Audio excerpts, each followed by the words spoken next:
Okay, so we're back again. Um, Hopefully this is better. Uh, we're about to see. So,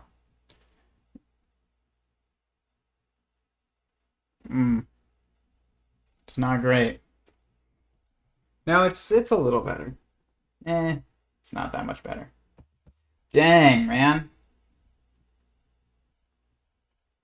Comment in the chat to see. Let me know how the video is. It looks like it's smoother, actually. Okay, excellent connection. Good. Cool.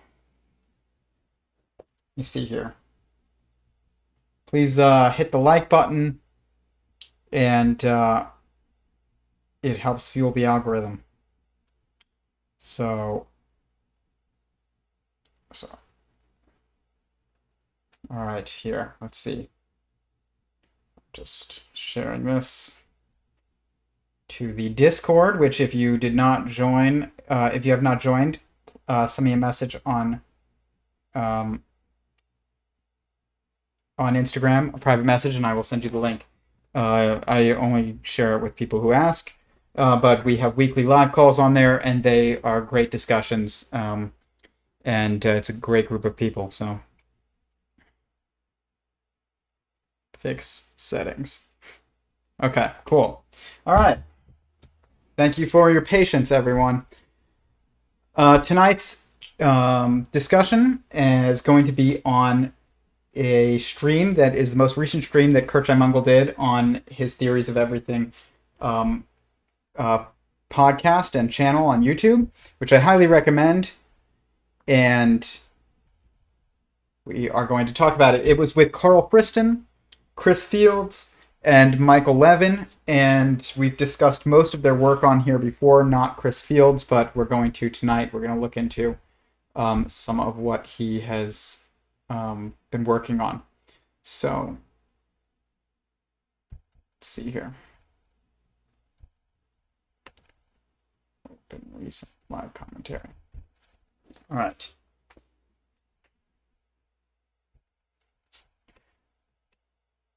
We will be getting a hardware update to the Theory of Every0ne podcast channel, videos, streams fairly soon, upgrading the computer from a MacBook Air to something much better and more capable, so this should not be as much of a problem. Also be upgrading the internet as well, so things will get clearer, but here is the stream we're going to be discussing.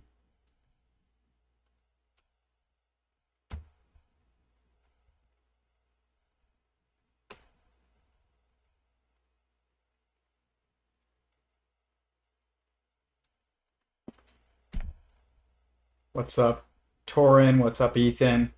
Memes of Destruction.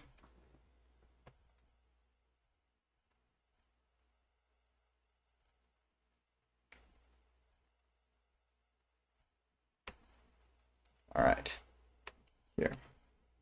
The link below is to the discussion that we will be having, but this is it.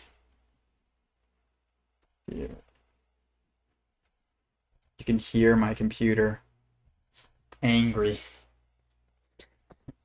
It's not angry because it's not a sentient being, actually, which we're going to talk about a little bit tonight because it came up in this discussion. But this is Curt Jaimungal's channel.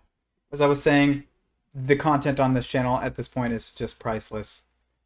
And this is the talk that we're going to be discussing tonight with Karl Friston, Chris Fields, and Michael Levin. So, Sentient Singularity Theory. That is my website. Sign up for my email list at the bottom of the homepage. But Chris Fields. We're going to go through everybody's work.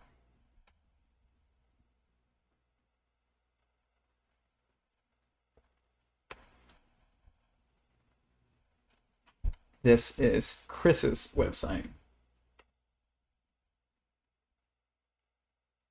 Whoa, that's interesting and looks familiar.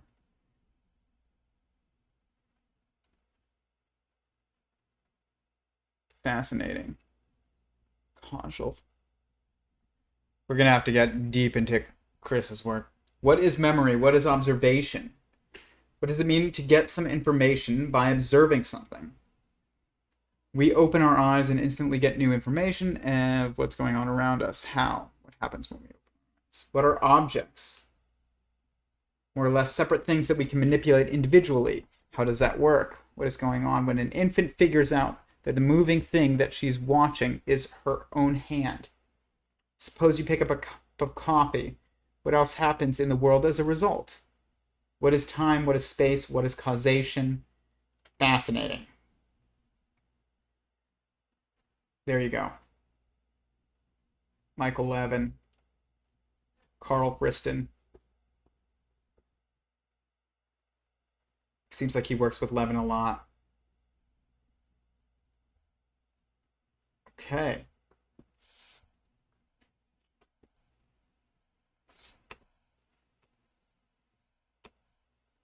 That's awesome. Okay, I'm sure that we're gonna get lots of things to talk about from Chris at some point in the future. But even tonight we will. Chris Fields is an independent scientist interested in both the physics and cognitive neuroscience underlying the human perception of objects.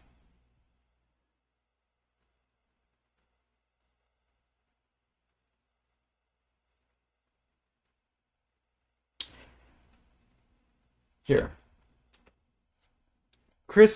Dr. Chris Fields is an independent scientist interested in the physics and cognitive neuroscience underlying the human perception of objects as spatially and temporally bound entities. His particular interests include quantum information theory and quantum computing on the one hand, and creative problem-solving, early childhood development, and autism spectrum conditions on the other. Well, interesting. That's like a lot of what I think about.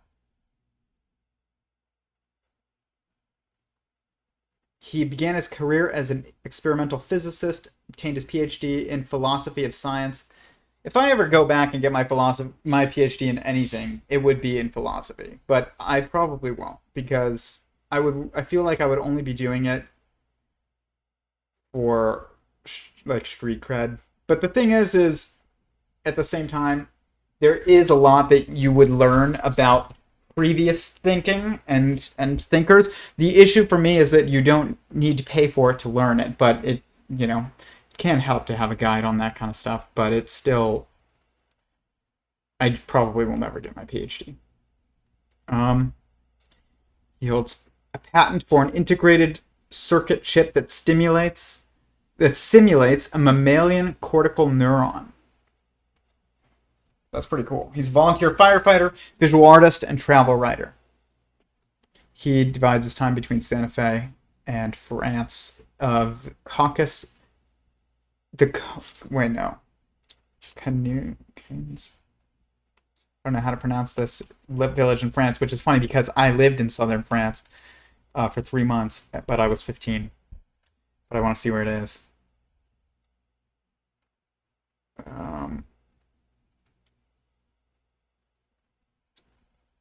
It's very close to where this is it. Just for that looks like where I lived. I lived in a town called Ulliul, which is just north of a city called Toulon, which is like an industrial city in southern France, with a family when I was 15. It was awesome. It was very cool. Well, that's cool. And I've also been to Santa Fe. That's a beautiful place to live. It's like the New Mexico Sedona. But next, we have Michael Levin, who a lot of people have discussed as probably going to win the Nobel Prize at some point. He is got some brilliant ideas, but his work we're going to talk about at some point eventually. I have some theories about issues with some of his work. An American developmental and synthetic biologist at Tufts.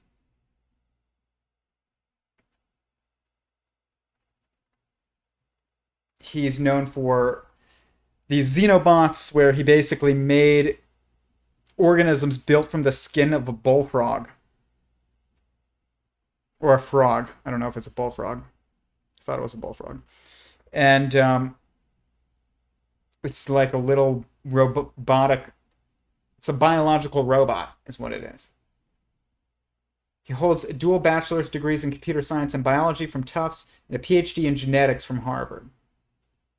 He's doing a lot of cancer research, and I actually agree very much with his cancer research. I think he's right on the money about like what he thinks it seems causes cancer and how it's a disconnect, basically. But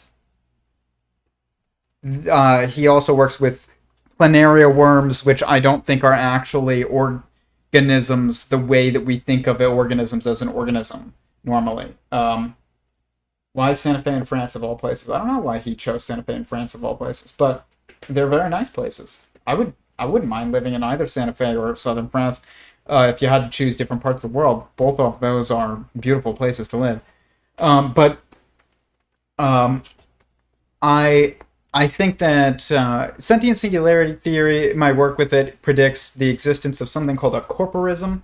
And a corporism is basically like a biological mini corporation, and I don't mean just like a hive mind organism type of thing, like a Portuguese man of war, or it's not even a hive. I mean, you could call it a hive mind, yeah, or even a beehive, or termites or something like the Hymenoptera insects. I mean, like it's kind of like that, but it's just on the cellular level is what it is. And the reason why I think that these planaria worms that he's working with are that instead of like an organism like you and me is if you cut them in half, they form two of them. That does not imply that it is a sentient organism. It's acting like a sentient organism. It's not a sentient organism. It's a corporism. Like a corporation. You can split Coca-Cola in half and be like this. Maybe that creates RC and Dr. Pepper, but you can't split you in half and make two humans. If I cut you in half, you're dead. But if you split a corporism in half, it forms two. So, gotta love a good website that still looks like it did in 1999. Yes. Chris Field's website does look like it's a 1999 website, but it has all the information that you need. So 1999 had a lot of stuff on the internet that was still useful. Nowadays, it's distracting. But decentralized mind, that's for sure. Whatever it is. So the next one we have is Karl Friston. And Karl Friston created the free energy principle, and he's a British neuroscientist with University College London and an authority on brain imaging. He gained a reputation as the main proponent of the free energy principle, which is very similar to sentient singularity theory. It is a theory in cognitive science that attempts to explain how living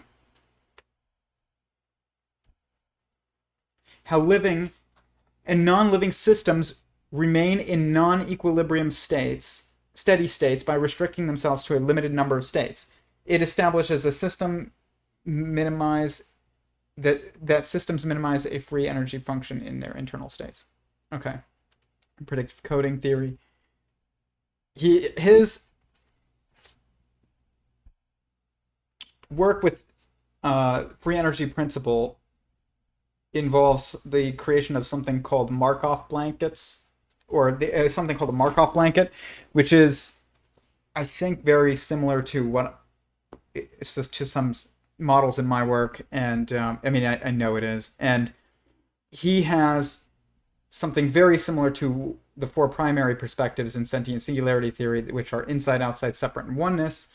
I think they are inside, outside, sensing, and acting in the free energy principle, which is incredibly close. Like, I don't think you can get closer without just saying exactly the same thing.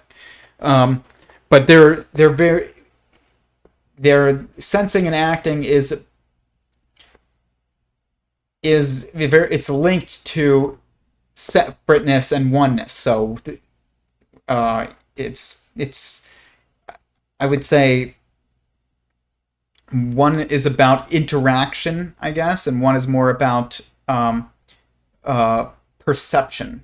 And so interaction would be like sensing something acting on you, and then, or sensing something that you're acting on, and then acting in action on something that would then potentially be sensing you. So separateness and oneness are about the perception of what is you and what is not you, essentially. So it's the same type of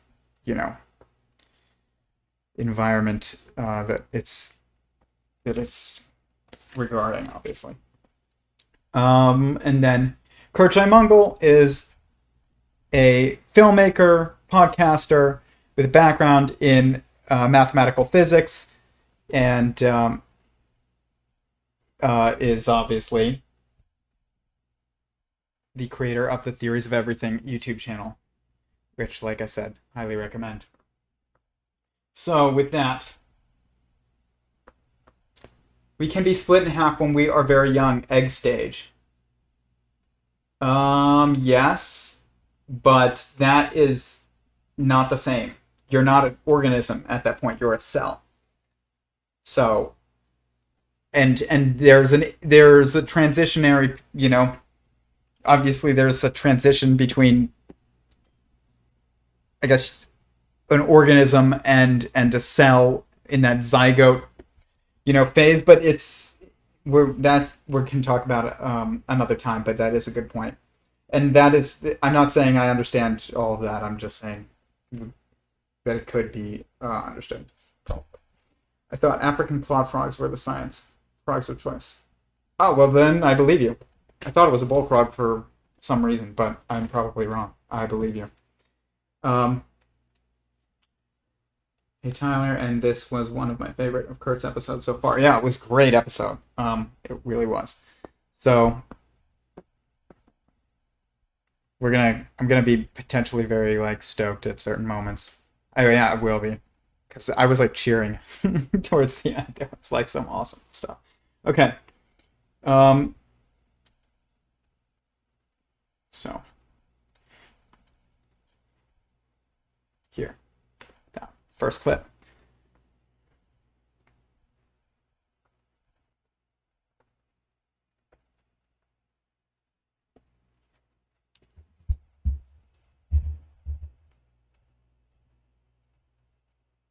And facultative multicellulars such as microbial biofilms, and ask, what do these systems know about the world? How do they see the world?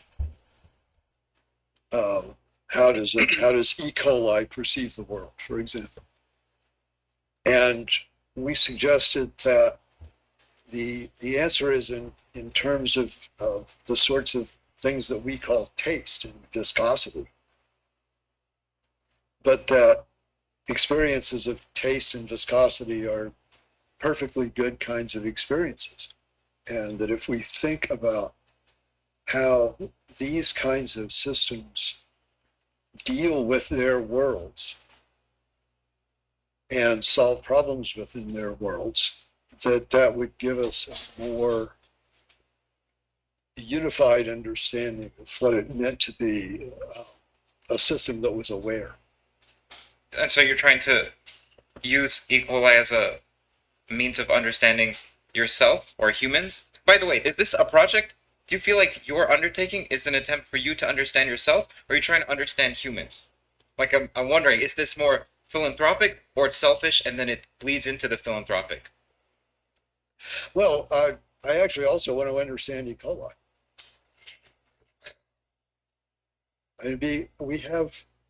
We don't have a great understanding of the lives of other organisms. Professor Levin. what puzzle do you find most important? What do you think about on a semi-daily basis, or even perhaps multiple times a day? And then we'll go around the table here with Chris Fields and Karl Friston next, and then it's essentially me.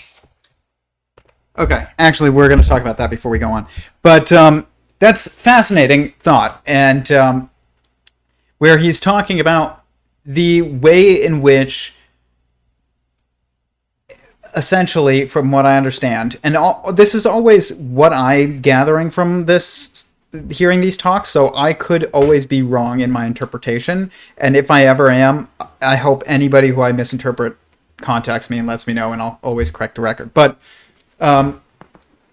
so he's talking about the qualitative experiences of an E. coli cell, okay? And this is, and how it is, he's talking about it as a living thing. And obviously it's a living thing. It's a cell, and it is already currently accepted as a living thing, even though we're going to realize that our concept of what life is totally wrong. The currently accepted narrative is totally wrong, but that's starting to change with pretty much everybody involved in these discussions, from probably every person on this talk, and also everybody else who's at the leading edge of this. Karl, Lee Cronin, Sarah Walker, many other people.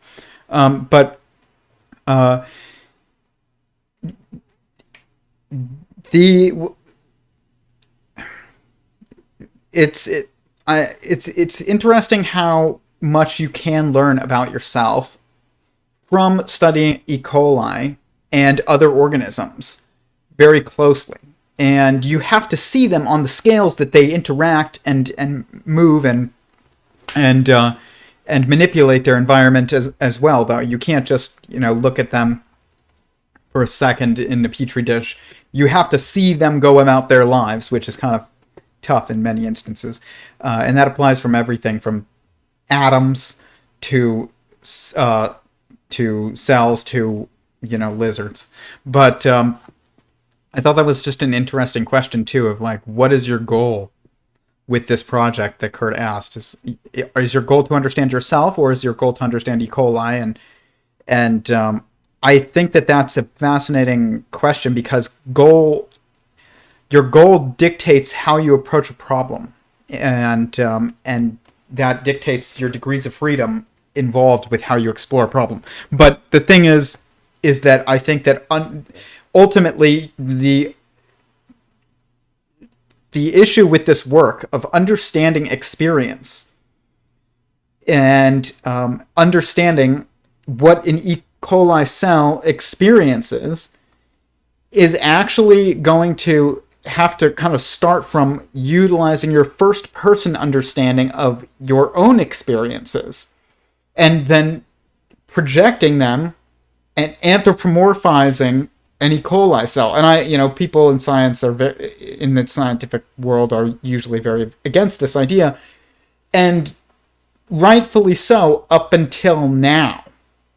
Now, when we go to a theory that is the transcendent meta theory across all theories that explains all theories, you have to start talking more and more about consciousness, which is why all these conversations go back to it, because it is about consciousness. It's about sentience. And that is something that can only be actually explored first from a first-person perspective, which creates all kinds of problems when it comes to teaching. And we have not even started that yet. We haven't even seen those problems, and they're going to be enormous. Like Michael Levin, Karl Friston, and even Curt, through his, he delves deep into these discussions. And even though he's not, at least so far as I'm aware of, working actively on his own theory in regards to this stuff, he will be, no matter what, constructing a worldview. So you are constructing a theory when you're listening to this stuff deeply, and you're not just taking someone's word for it. And if it's clear that to have conversations that are this technical with people who are doing work like this, you have to be really deeply thinking about this stuff, and that allows for you to explore this stuff on a first-person, from a first-person perspective. And he talks about this actually later on in the stream, and we're going to talk about it because it can cause kind of existential crises in people, and I really wonder what kind of impact that will have when we start teaching this stuff. And I'm not saying that's a good idea to teach it. I really actually don't right now think that it's a great idea to teach this stuff in universities and schools and things like that. I don't know a way around that, though. Maybe there isn't a way around that. You have to let people come to it naturally, potentially, but we will end up trying to teach, whatever meta patterns we come across and are able to consistently confirm, which we will be able to do that. So we will end up teaching it eventually, and in a more organized and systematic, unified fashion in schools, and it will potentially cause all kinds of existential crises in an enormous amount of people. So that's not good. But we'll talk about that later. But it's a fascinating thing to think about, though. So, next clip. Actually, I kind of want to hear what they say. And allow to free flow. Just for the audience to know, I know you all know this template already. Yeah, so the thing I think about many times a day has to do with the scaling of cognition. So I want to understand two major things. One is how it is that some collection of competent parts comes together to form an emergent self with preferences, goals, memories, cognitive capacities that belong to it, but not to the individual parts. So I want to understand how that emerges, how the goals of sort of humble, simple kinds of systems scale up into much more grandiose goals that we see during development, during behavior, during culture, and so on. And I'm also very interested in the sort of the left side of that spectrum. Where does it begin? Is there really a zero on the spectrum? I think that all of us here would agree that there is a spectrum for these things. It's not a set of binary categories. But what happens at the very left side of the spectrum? And so one of the first questions, when we get to that I had written down to ask both Chris and Karl is to sort of comment on what does the Venn diagram look like of the set of things that are alive versus the set of things that are cognitive? Yeah, how do those two categories relate to each other? Do they overlap? Is one a subset of the other? And what really happens at the very beginning? Can we develop a kind of which I think both of them have been working on, a kind of panpsychism that doesn't sort of paint on new cognitive mysteries on top of a physics that works perfectly well, but instead to try to view physics from the bottom up as having already a useful cognitive lens on it, and how does that help us to build up cognition? So that's something that I think about every day. Okay, we're gonna get into that, and then we'll look at what the other ones think about every day, because this is what I think about every day. But so sentient singularity theory divides the world into two categories in how it categorizes them, and those are beings and things. So when he's talking about things that are alive versus things that are not, the Venn diagram, where is that kind of how do you set that up is in, at least in my work, I've categorized them as beings and things. And a being is a sentient being. It is always sentient. It is always self-aware, and it always has feelings. And a thing does not have any feelings and is not self-aware. And when he's talking about the scaling of cognition and how there's a spectrum to it, there's also a discretization to that spectrum. It's not just simply a perfectly smooth spectrum. There's tiers, and then within those tiers there's smoothness, but there are also discretized tiers. And so in my work, they're called the stages of sentience, And depending on how you look at it, there's either 8 or there is 4.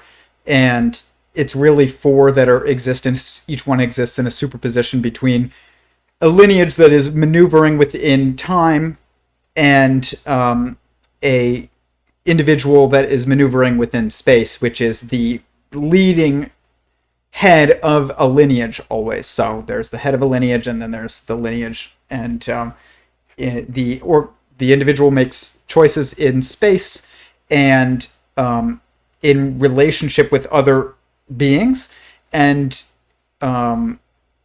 sometimes it utilizing things, and that could be in relationship with itself. When I say it makes choices and decisions and maneuvers in regards, I guess, in relation to another being. It could be the same being, so it could be in relation to beings, but utilizing things. Things are assemblies of beings, and this is kind of where the Venn diagram. There is no overlap between this Venn diagram. There's beings and there's things, and there is no overlap between beings and things. But all things are made of beings, essentially. So this water bottle is a thing. It is not sentient. It is not alive. It has no feelings. The molecules in this would be beings that do have feelings and are sentient. And this is a panpsychism framework that doesn't reject our personal first-hand experiences, and also doesn't reject our current scientific understanding, I would say, that is truly understood. There's assumptions that it rejects, but there's not true deep understanding that it rejects. And it actually is in alignment with pretty much every scientific theory that's very, very well established. I believe, at least. And if I'm wrong on that, try and challenge it. And I will admit if it's wrong. And I want to know. But I don't think so. And this has been always the problem with panpsychism, is there's no line. So people be like, okay, everything is consciousness. Well, is this conscious? Because my first-hand experience does not indicate that this is a conscious entity. I do not feel bad when I drop it in it and it dents. I don't feel bad for the water bottle. I feel bad because my wife bought me the water bottle. I don't want to break it. But I don't feel bad for the water bottle. And this, though, does open up the idea of we have to start taking things seriously and not things. We have to start recognizing the sentience of beings that we don't normally think about as sentient. And atoms, molecules, and even cells, even though we would consider that life today. But people question whether or not reptiles are aware, and they'll be like, oh, lizard brain, they don't have the capacity for this, and self-awareness or something like that, which is just nonsense. They absolutely have the capacity for pain and being self-aware. And I hatched 2 baby geckos 30 minutes before this stream, right here on this very desk. And I watched them go and look at their world and experience fear for the first time ever, and they're interacting with each other, and if you watch something go about its life on that scale, and you're not just seeing it running away from you on the sidewalk or something, which indicates fear, so that does indicate sentience. It's much more relatable. It's harder at lower scales even than would be like cells and molecules and atoms. When you go below a tier, it's not just a matter of looking closely with your eyes anymore, and your own perception. When you look at even a gecko, okay, and you look at its facial expressions and its body language, you can recognize a bit of yourself in that. It's like a dog. When a dog is mad and it's like baring its teeth and it's like hunched over and its hair is on standing up on its back. Nobody taught you, or nobody had to teach you, that means that dog is upset. But you know. Now, that doesn't mean you know why, but you can recognize that there's a shared body language there that does not necessarily translate over as easily to lower scales, truly lower scales. And when I say lower scales, I don't mean on a continuous, smooth scale, or a when everything is on a spectrum. I'm not talking about a spectrum. I'm talking about a lower scale. So like the stages of sentience, as I said earlier. So, second.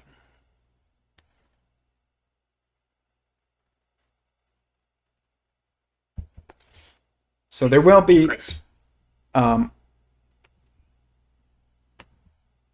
I will be releasing that paper at some point soon, and there is a section all on beings and things, but I can read it if there's something here that's useful to this. The totality of existence can be broken into these two different types of categories: inanimate things that are perceived and defined by sentient beings, and sentient beings that are perceiving and defining those inanimate things.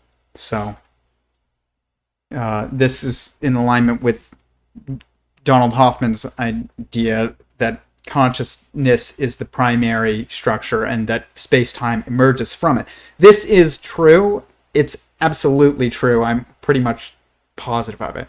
I would say I would bet the farm on it, and I am betting the farm on it. And so what this means is that shape of things, like the shape of this water bottle, the perceived shape of it, and the shape of this pen, is emergent, and it's not fundamental, like the structures of sentience, which is basically fundamental. Field's answer to this one was what haunts me. It's interesting from the perspective of pro-life. The thing is, like I said, you have to start taking into account the idea that there's more that is alive than even just cells and zygotes. It's like more than that even. But there's also a hierarchy to this, and there has to be a hierarchy to it, or else chaos emerges as well. So, there's a lot of implications about the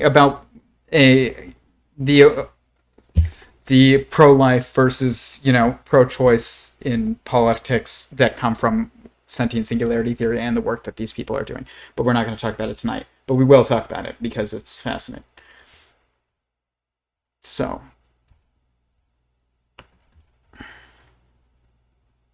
understand why I can introspect from the perspective or through the lens of a physicist. Okay.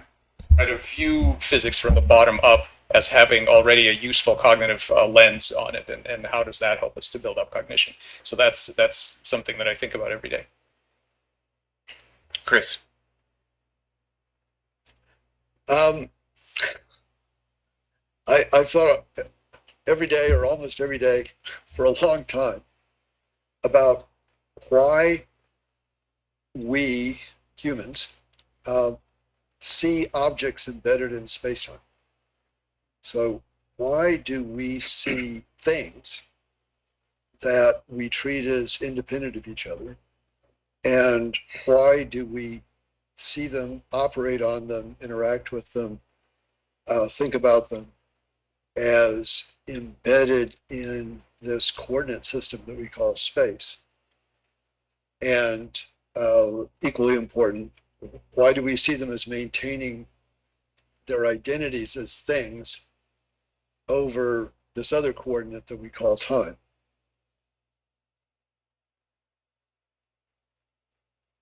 Karl.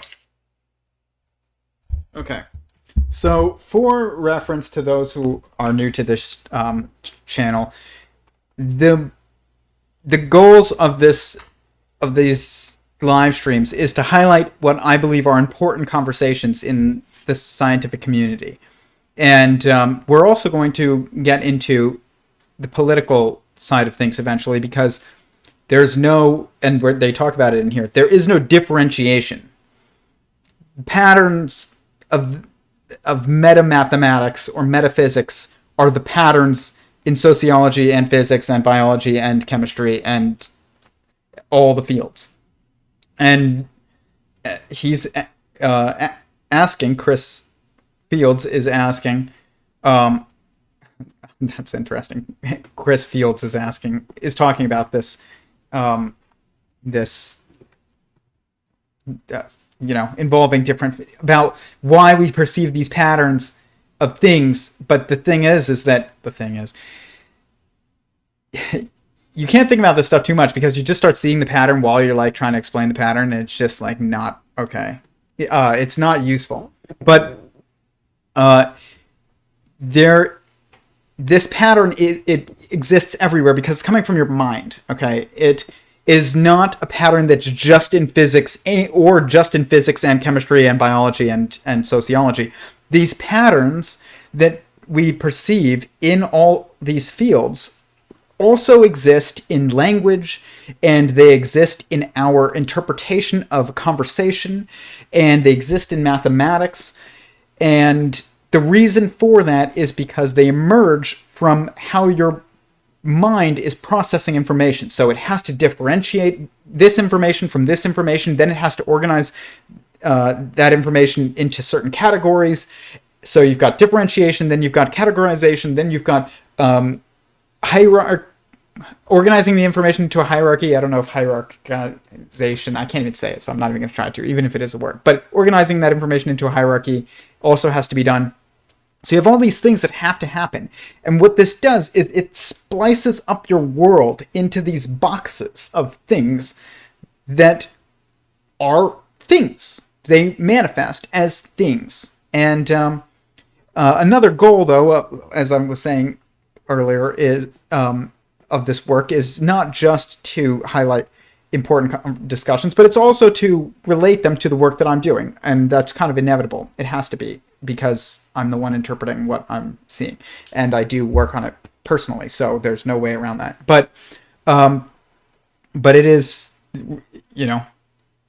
it's important to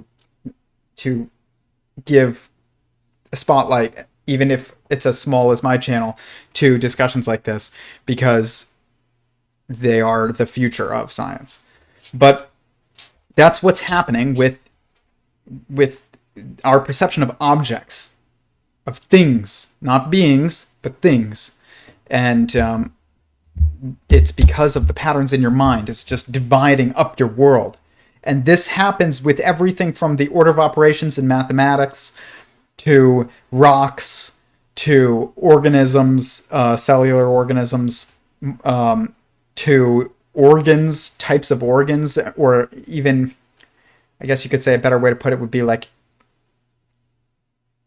the systems in your body, like your nervous system, your digestive system, your cardiovascular system, like the way in which we perceive these systems divided, and also is the same mechanism that is responsible for things, and it's everywhere. So it's just going to become, the more you look at something, the more fractalized it's going to become. So if you look at it, you're like art, and you're like, okay, you've got musical arts like audio art, music, which is like audio art, and you've got painting, and you've got movies, and you've got photography or whatever. Like, it's going to divide up into all the types of art into a specific pattern based on how your mind categorizes information. And then you'll go and you'll be like, okay, well, I'm going to examine photography more. And you just start looking at photography, and all of a sudden you're going to be like, oh, okay, there is landscape photography and portrait photography and journalism photography. And then if you look even closer into that, it's going to divide it into the same exact fractal again. And it's this one fractal pattern that exists in how your mind is utilized by your mind to process information by organizing it into categories which relate to other categories. And that's basically the point of categorization, is in organizing things into a network or a web of relationships. And then you have differentiation, which is the first one. And then you have organizing things into a hierarchy. So what is most important, or what comes first, essentially, in how you process information. What's the highest value? What's the lowest value? And this is what is responsible for why we see objects, according to sentient singularity theory. And there is specific patterns that are involved in my work that exist in many of these models that I've created that show this.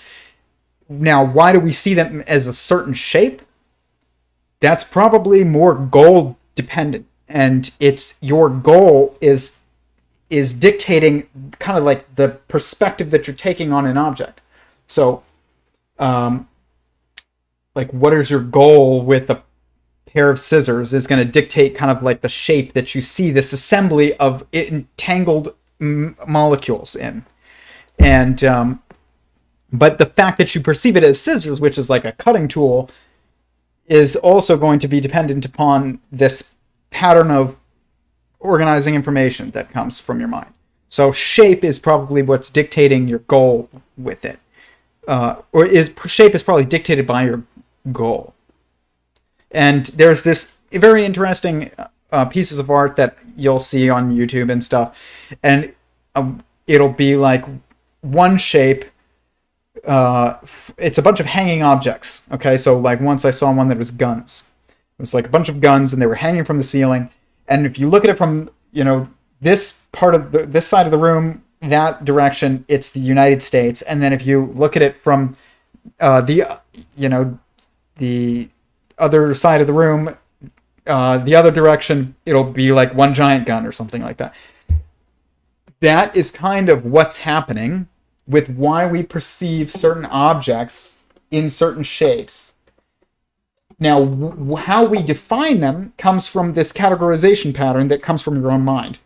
But the shape that we perceive things as, which is entangled assemblies, is of sentient beings. So, like all the molecules in this ukulele are assembled in such a way that allows for them to be manipulated as one thing by me, even though that is not sentient, even though it is made up of an assembly of sentient beings. But the shape of it is dictated by the goal that we have. We have a goal of, having certain strings essentially on it, which is why there's this similar patterns that you see in how things look, inevitably. Even when people try and change how things look, usually we go back to certain looks of things.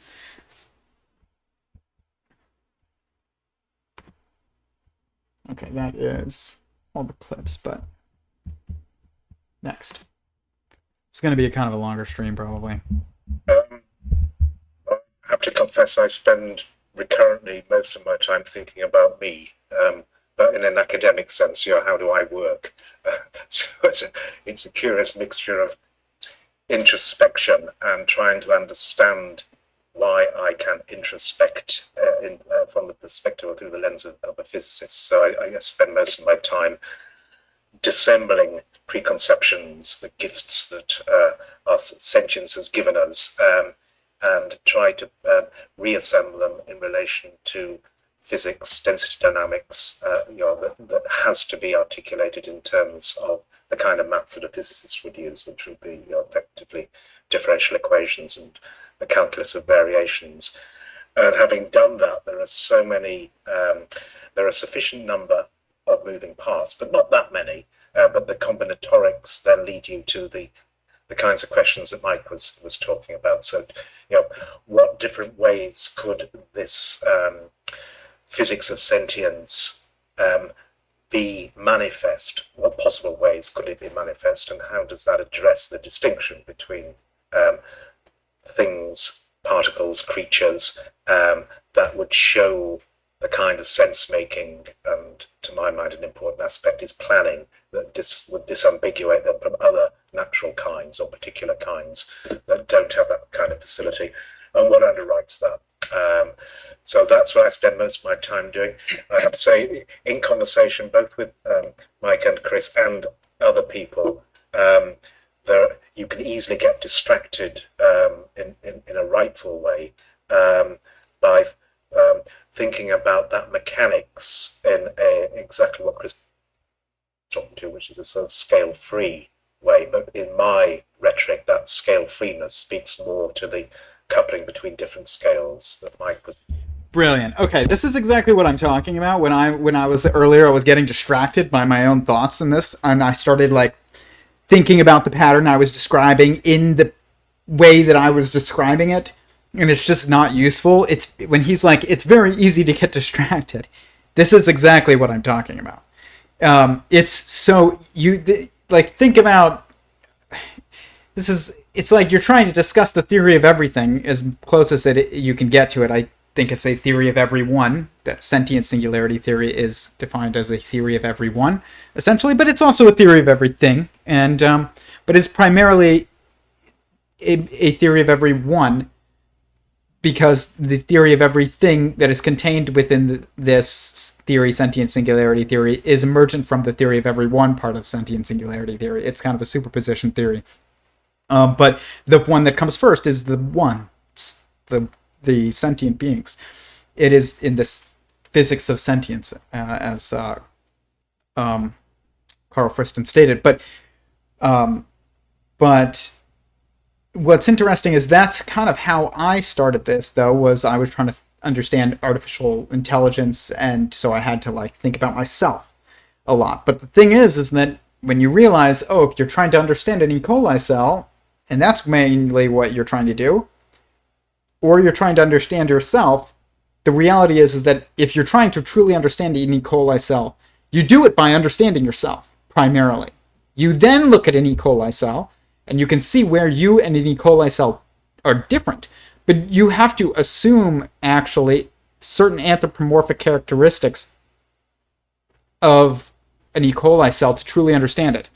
And this is true of Every0ne, including atoms and molecules. If you want to understand protons and neutrons, then look at men and women.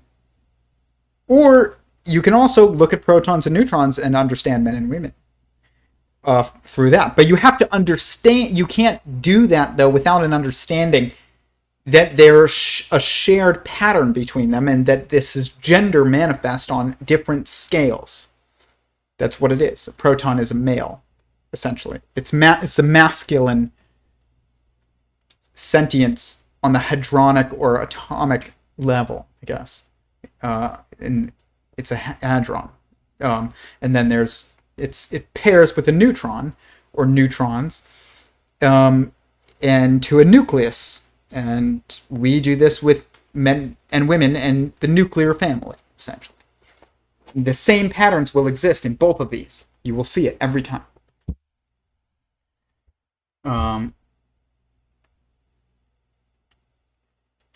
Field's answer to this is what haunts me. What was Field's answer that haunts you? I would like to know. But I'll probably talk about it. But just in case I would have missed it, I would like to know.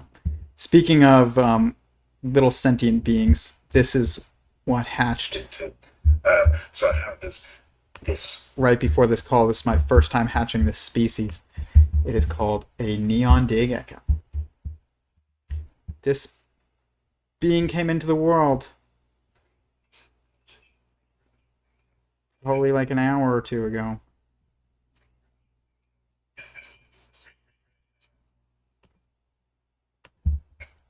They're certainly more capable than us when they first come into the world. Than we are when we first come into the world. Look at that thing just jump. You can't do that when you're first born. But we're also not that cute. Unless it's your kid. You can see why they call it a neon day gecko. But that's a sentient being. And anybody that says that they're not, because they're not as developed, is just crazy. But nobody said that in this call. But Karl Friston does talk about, he thinks that lizards and reptiles actually do have the ability to plan. And so, later on in this, and he said here that planning is an important aspect of sentience, okay? And so what's interesting is that this little lizard that I just showed you is this long. It is tiny. Its parents are 4 inches long, 3.5 inches long, and it is like this long. But the parent, I hatched another one, within the same hour in the same little incubator. And it's a different species that's very similar, but even smaller. And it is that big. It is tiny. And it's even smaller than this one. And so it noticed that the other one was bigger, and it's hiding right now. It's hiding from the other one, even though it's not being chased or anything like that. But then they'll go into their own enclosures probably tomorrow. But it's hiding from this other one. And this action implies abstraction ability, okay? So like planning. And to hide from something or to chase something, you have to choose to chase something involves thinking about, a future, okay? A future of getting it.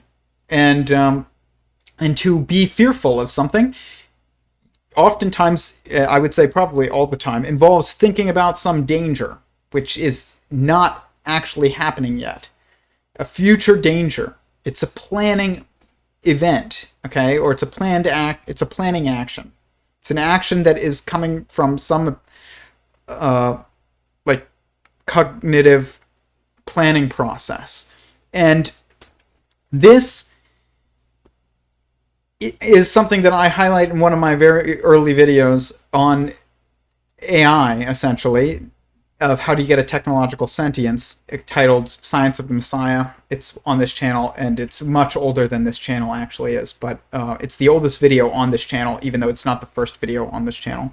It's from originally my older YouTube channel that I accidentally deleted. I accidentally deleted it, which is crazy. The button for delete all is it's right next to the button for delete one, or at least it was in the YouTube studio when I actually did that. Ridiculous. But I tried to get it back, couldn't, and it's okay though. But I did save that video and post it here because it's still valuable. And so just know if you watch it that I have evolved quite a bit since then. But there's basic premises there, and it starts off with, imagine you're a cell inside of a human, and you turn to another cell, and you're like, do you believe in humans? And the other cell's like, no, I don't believe in humans because I've never seen a human. And it's talking about God, essentially. And how we are cells in God, and to disbelieve in God because you've never seen God is not correct necessarily. That doesn't mean you can't see God. It just means that you're not likely to see God because you're inside God. But but in it I discuss these 4 attributes of any sentient being, and one of them is the ability to imagine. Okay? And this ability to create abstract scenarios in a purely mental sense, not in a physical sense, where you're concretizing them. And this is necessary because you can't, in addition to usually not being able to see God, unless God chooses to show himself to you, which I do think he can do, you can't see yourself. Okay? even when you look in the mirror, it's kind of like you can see kind of yourself, but you can't actually see yourself. You are, but you are not. There's so much more to going on to you than just this physical like picture that you see in a mirror when you look in a mirror. And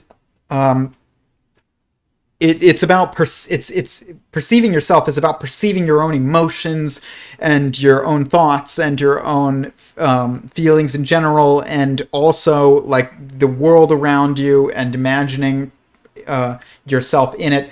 It's not just about looking in the mirror. This mirror test is that they give to organisms.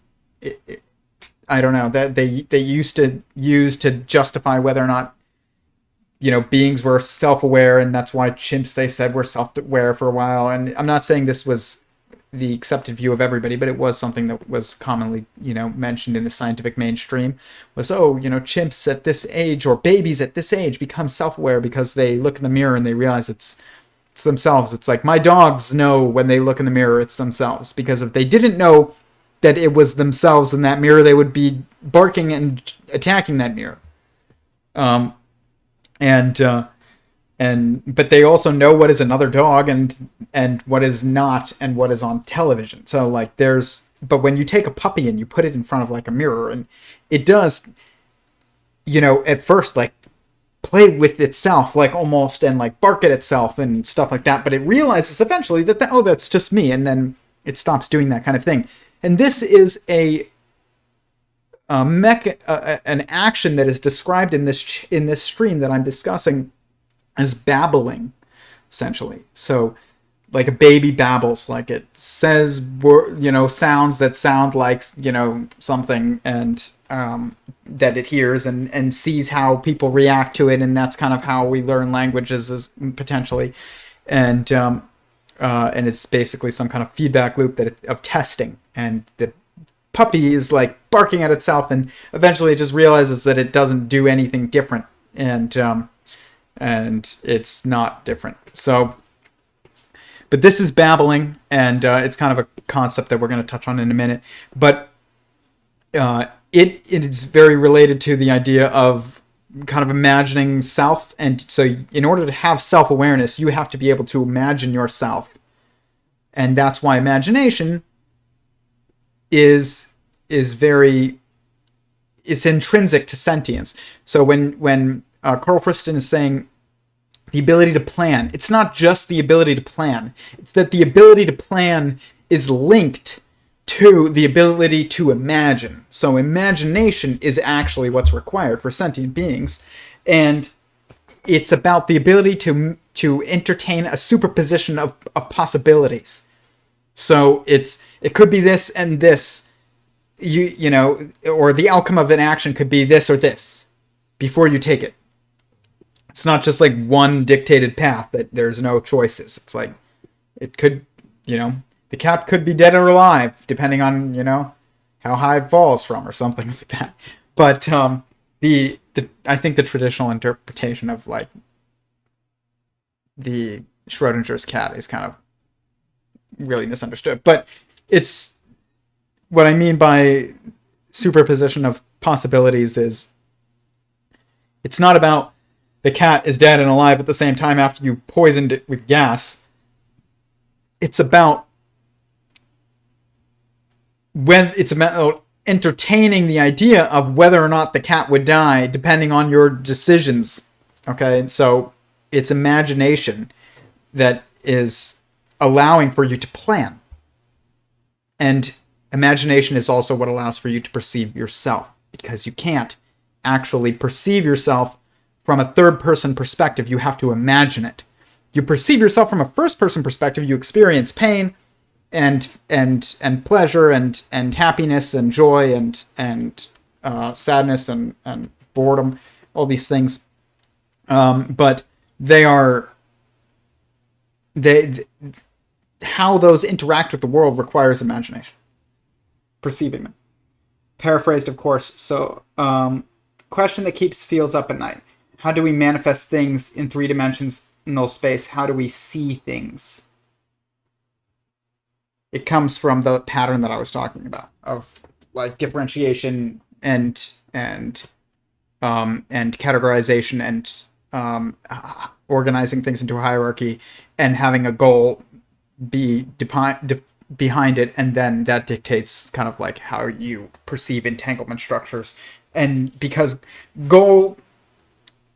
everything is about entanglement, as what I think we're going to enter into next. It's not the information era, it's not the digital age, it's the entanglement era, and like everything is entangled, but the degrees to which they are entangled, or the organization structure of that entanglement, is how you perceive that is dictated by your goal. So you have a goal of this, you're going to see things entangled in one way. You have a goal of this, you're going to see things entangled in another way, and that literally dictates how you will perceive an entanglement structure of beings manifest in three-dimensional space as an assembly that is a thing. But I give a good deal of credence to Susskind's holographic universe. What we see is simply a projection of an interplay of energies vibrating through various fields. Yes, essentially. But it's what is the interplay between two beings, and we're going to talk about that in a minute because they talk about that here. But yeah, the babbling scales from the quantum to the macro too reminds me of Gibbs saying pattern in motion. Yes, patterns in motion. I wonder if the babbling is actually a time crystal, which would address the idea of random. Yeah, it is. I think you're right in that. But it's a moving time crystal. That crystal structure is due to exactly what I just talked about. That structure of mind is the crystal structure that is going through time, through lineages. But yeah, it's basically... So Lee Cronin's work with assembly theory states that time is... I mean, there's kind of two different types of time. There's experiential time and how we experience time, which is just, information saved from events that we've done preceding our present current moment, and also potential futures. But then it's really just an ever-present, but it is manifest through your perspective of what you have done and what you are planning to do from the standpoint of your present. But then there's also time from an objective standpoint, and that objective time, instead of that subjective time, which is like dictated by our remembering and imagining, that objective time is an assembly structure that is the memory of the universe, essentially. Not the memory of us, but the memory of the universe. And the entanglement relationships between beings that preceded us, essentially. And if you go to sentientsingularitytheory.com, you'll see this model that is what I call a cosmological verse, which is an aeon, or the observable universe, and it starts off with a quark, which is an assembly of information and energy. It's not a sentient being. It's like the finger of God, which is a sentient being. Then it goes to hadron, which is an assembly of quarks, probably a sentient being. And then built on that is an atom, which is an assembly of hadrons. Molecule is an assembly of atoms. Cell is an assembly of molecules.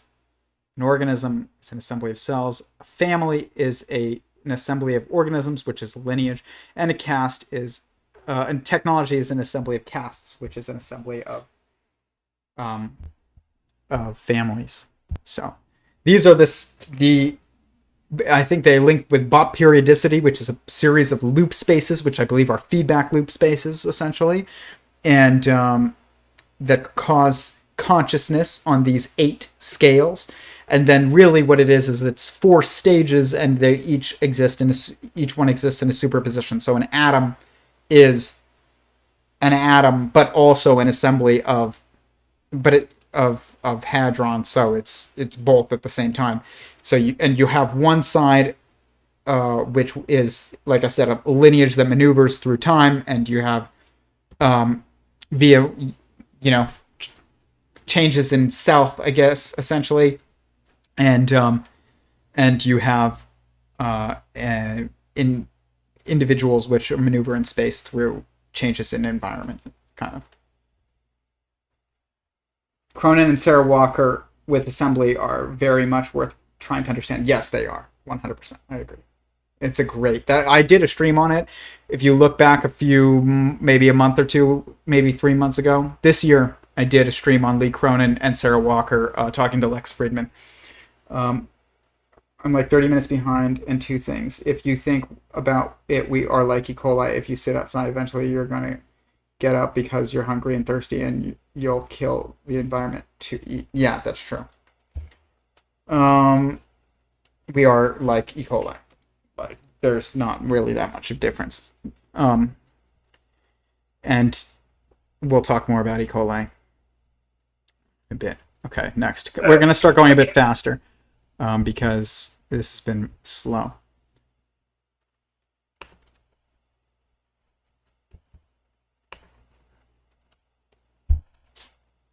This next clip is about cognition. Certain sense. Is there a difference between cognition and consciousness? Is one distinct? Is there overlap? Is one a subset? I actually can't conceive of cognition without consciousness, which I prefer to call awareness, not just to be perverse, but because in many cases, consciousness is used in a way that implicitly means self-consciousness, whereas awareness is often used in a way that does not make that implication. And I find it difficult to conceive of cognition without any kind of awareness at all. So could I just, I'll ask a question then based on what Chris just said and what Karl has to say about it. So what do you think about the so-called hard problem? Is there in fact a hard problem at all? I would take Andy Clark's view on this, who has worked closely with David Chalmers. I don't think so. No, I don't think that the hard problem in and of itself is the interesting focus of inquiry. I think the move that I see in philosophy has been to the meta problem, or the meta hard problem, which is, as Andy Clark puts it quite succinctly, is why do we spend so much time puzzling about why we are aware? So just asking that question speaks to, I think, the nature of the hard problem, which is a sort of very much a second order, a meta capability that we can make sense of our own sense making. This is one of the biggest issues with this work, is that it's not, people say, oh, this is a physics problem. It's a quantum physics problem. Oh, it's a joining of general relativity and the standard model problem. Like, it's not, it is and it's not. It's not really. That is solved by what we're working on, really. But it's not actually that solves it. It is solved by the understanding of sentience, the physics of sentience, essentially. It's the metaphysics of sentience, which is just metaphysics. There is no metaphysics outside of the metaphysics of sentience and the patterns of mind, which are the same exact thing as the metaphysics of sentience. There's no difference. And so I kind of agree with that idea. Is like there's just no, I don't even think that there is a meta hard problem. Okay, a singularity of something, anything that is self-contained single bit of information is a loop. It's not. Information is has motion to it, okay? It's like when it comes to, it's not static, okay? There has to be some type of dynamic nature to information. And if there's only one bit of information, then it's self-contained and it's self-referencing then, and because it is animated. And if it's an animated, self-referencing information structure, that's a sentience. Okay, it's a self-aware being at that point. And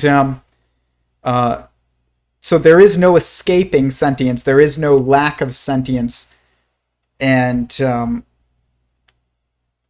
there's not even a meta hard problem. It's like there's just, what is the pattern of mind? What is the map that we need? Not like whether or not, like how does self-awareness exist? It can't not exist. There's no problem with figuring this out. It just can't not exist. But what we need to figure out is the pattern that it generates. That's what is the goal. On sentientsingularitytheory.com, it says, a theory of everything is a recognizable, describable, and applicable pattern that occurs in all instances of objective observation and an explanation for such a pattern. And that is the goal of the theory of everything. It has to be. This is why it's such a failure to try and be like, oh, we need to unite quantum mechanics and general relativity. No. That comes from this. But you don't just solve that by just trying to do that outside of context. You can't. There's no information outside of context. The context comes from this, it comes from really this, an explanation for such a pattern. What's this?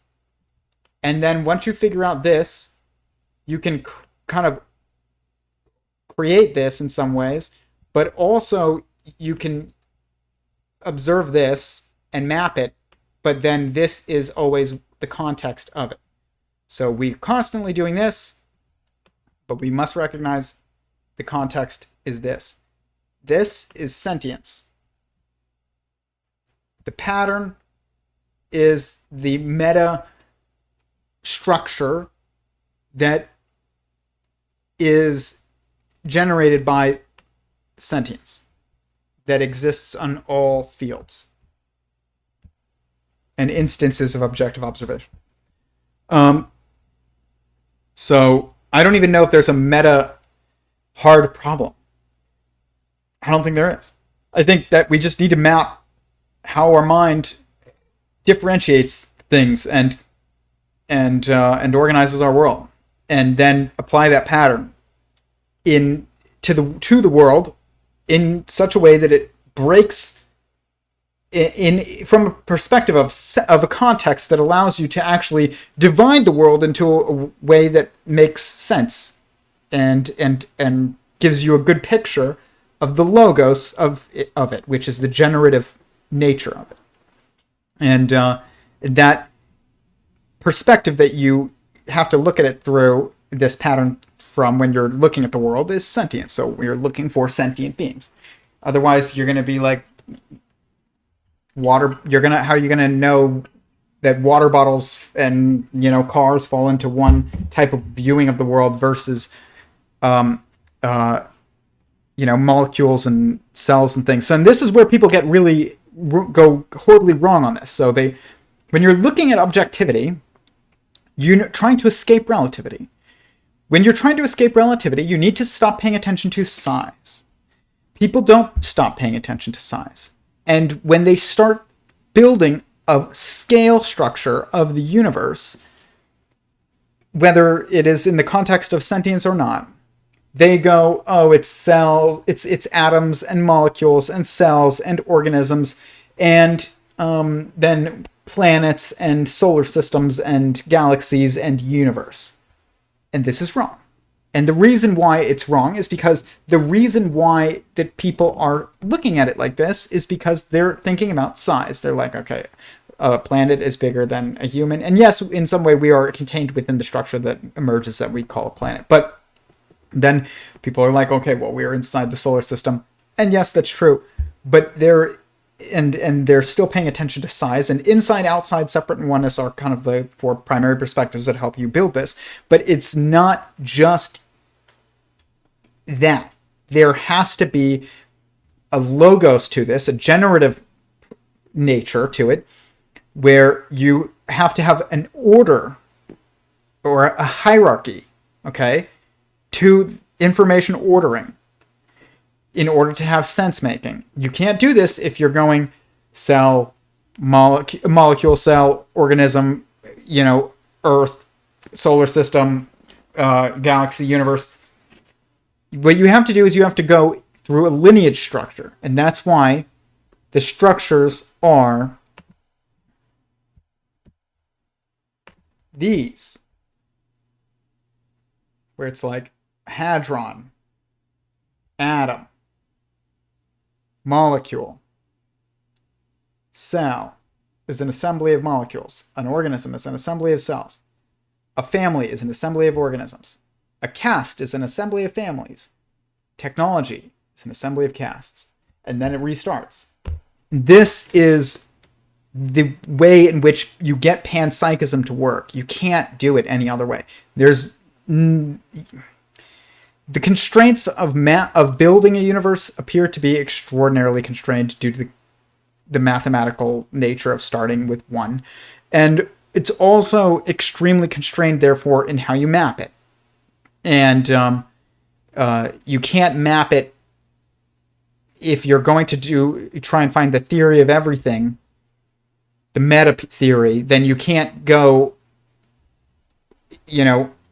organism, Earth, or planet, solar system, like galaxy, universe. There's no lineage there. It's like the sun. Well, like where there's no lineage. Like I'm not even going to try and describe it because it's going to you try and describe it and see what happens. See where everything comes from. Okay, does the universe come from planets? Does the planets come from the universe? There is a co-creative, process to this, but there's also order, and there's no order when you abandon a hierarchy. I get what Chris Fields is saying. I've thought about it a few times, like what is actually holding everything together. There's a fluidity, but structure. It's sentience. It's this structure. If you see this, every time it ends, it creates another one within itself. But you can see these numbers are changing, and there's also periodicity of growth. What this is these are waves, okay? It's like crashing waves, but it's also it's a fiber bundle, okay? That's what this is. It's a fiber bundle with strings of information that are entangled. It's a mind. It's the aeon mind. It's a dynamic structure. It's not a static structure. And this is something that comes to a comment by Michael Levin later on in the stream that I was going to show the clip of, where he's like, I don't even think we understand what the answer to the questions that we're trying to ask would even look like. Like, what would the theory look like, essentially, that answers these questions? And he's like, I don't think we even know. And part of that is because everything in the past has just been an equation. And it's not just an equation when you're talking about the meta pattern. It's not when you're that's a mistake. You're trying to use mathematics to explain the theory that is responsible for mathematics. And you can't. You cannot use quantum physics to create the theory that is responsible for the creation of quantum physics. Okay? The theory of everything or everyone is responsible for mathematics and metaphysics, and mathematics and quantum physics, which that field would be metaphysics, I guess. It's like that's what's responsible for for philosophy, for mathematics, for quantum physics, for general relativity, or relativistic physics, you could call it, like fluid dynamics and all kinds of stuff, thermodynamics. But then you also have it's also responsible for biology and sociology, and that pattern it's not a static pattern. It's a dynamic structure, but it's a structure even though it's dynamic. So it's moving, but it has constraints built on it that give it, definition. The universe is analog, not digital. Math doesn't work with irrational numbers, and the universe is made of irrational numbers. Yes, the universe is made of irrational numbers, but we don't understand irrational numbers. I used to call that video, I think the video that I call Science of the Messiah now used to be called God is an Irrational Number. And the universe is made of irrational numbers and prime numbers is what it is made of. And I have this theory that I'm working on right now that involves what is prime numbers versus non-prime numbers, and how basically non-prime numbers would be related to things and prime numbers would be related to generation of beings, and talk about it later. But it's irrational numbers are numbers that are kind of like, we perceive them as fixed even though they're also ever growing. They're not, like, think about it like this. It's like 1/3, okay, which is not irrational, but it still has, an infinite decimal. Is 33.3 bigger or smaller than 33.33? Okay, 33.33 is bigger than 33.3. And 33.333 is bigger than 33.33, which is bigger than 33.3, which is bigger than 33. So, like, what's happening is, in this meta-mathematics, the rules change. It's different. We have to accept that. You cannot use our current, we have to explain what we currently see in math, not use what we currently know in math to explain this meta-mathematics. We have to use meta-mathematics to explain math, not the other way around. So the rules for certain things change, and certain no-go ideas have to be abandoned. They just have to, or else you're gonna hit that wall. But what's happening here is growth. In an irrational number, you're seeing growth, but you're also seeing this non-predictive, but it seems non-predictive, but there's geometry is allowing for some pretty amazing things to be done. But it's also, it's like you have to compute it to manifest it. It's almost like an irrational number represents like a moving, growing lineage of organisms or something. It's very weird, and but it is fascinating. 40,001 is my favorite prime number. Easy to remember when you need Unix hash. I will definitely, let's look at that. I have like a list of all the prime numbers to a million on my Excel sheet, and I like to study them, and it is the easiest way to kill like 4 hours. I see the most incredible patterns in it, though. It blows your mind. The reason why I think prime numbers are related to sentience and sentient beings is because it's like you. I am Tyler, and I am 1.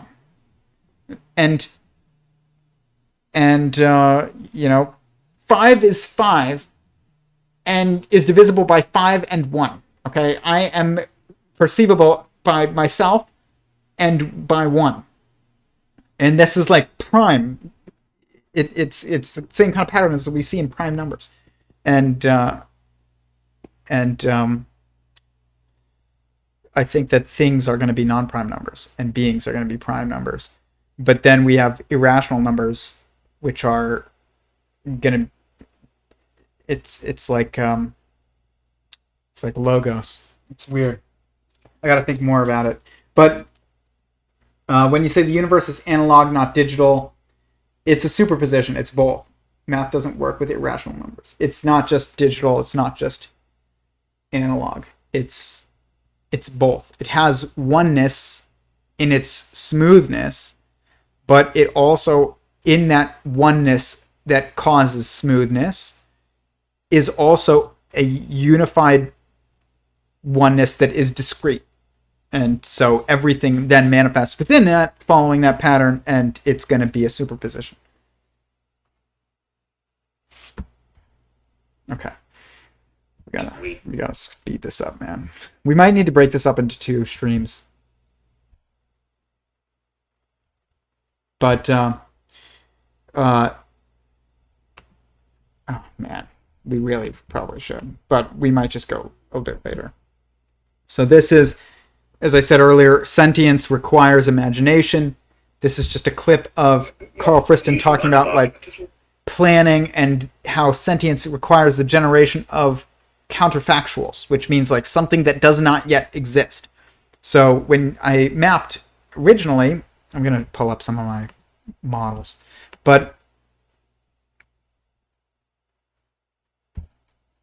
there's when I first mapped what a consciousness is, essentially, there is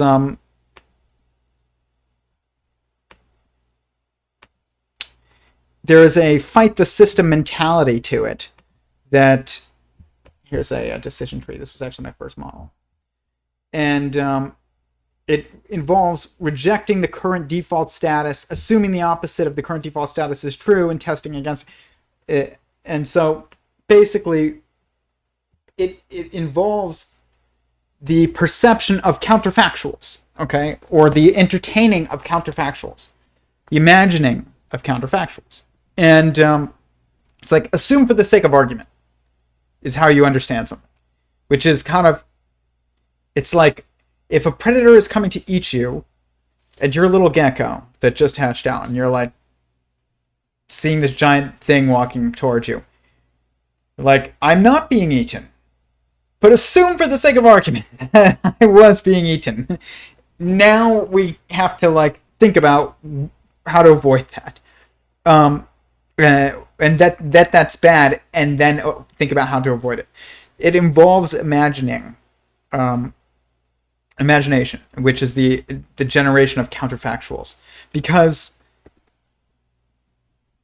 you have to have a starting point. So you have to start from your current assumption, and then you have to assume it's false if you're actually going to think about something. This is why when people are like this is the problem with skepticism and its usual formation. Is like, oh, I'm a skeptic of UFOs. Oh, okay, so you don't believe in them. No. And then people are like, get into debates, and then the skeptic is just trying to prove why it's a seagull.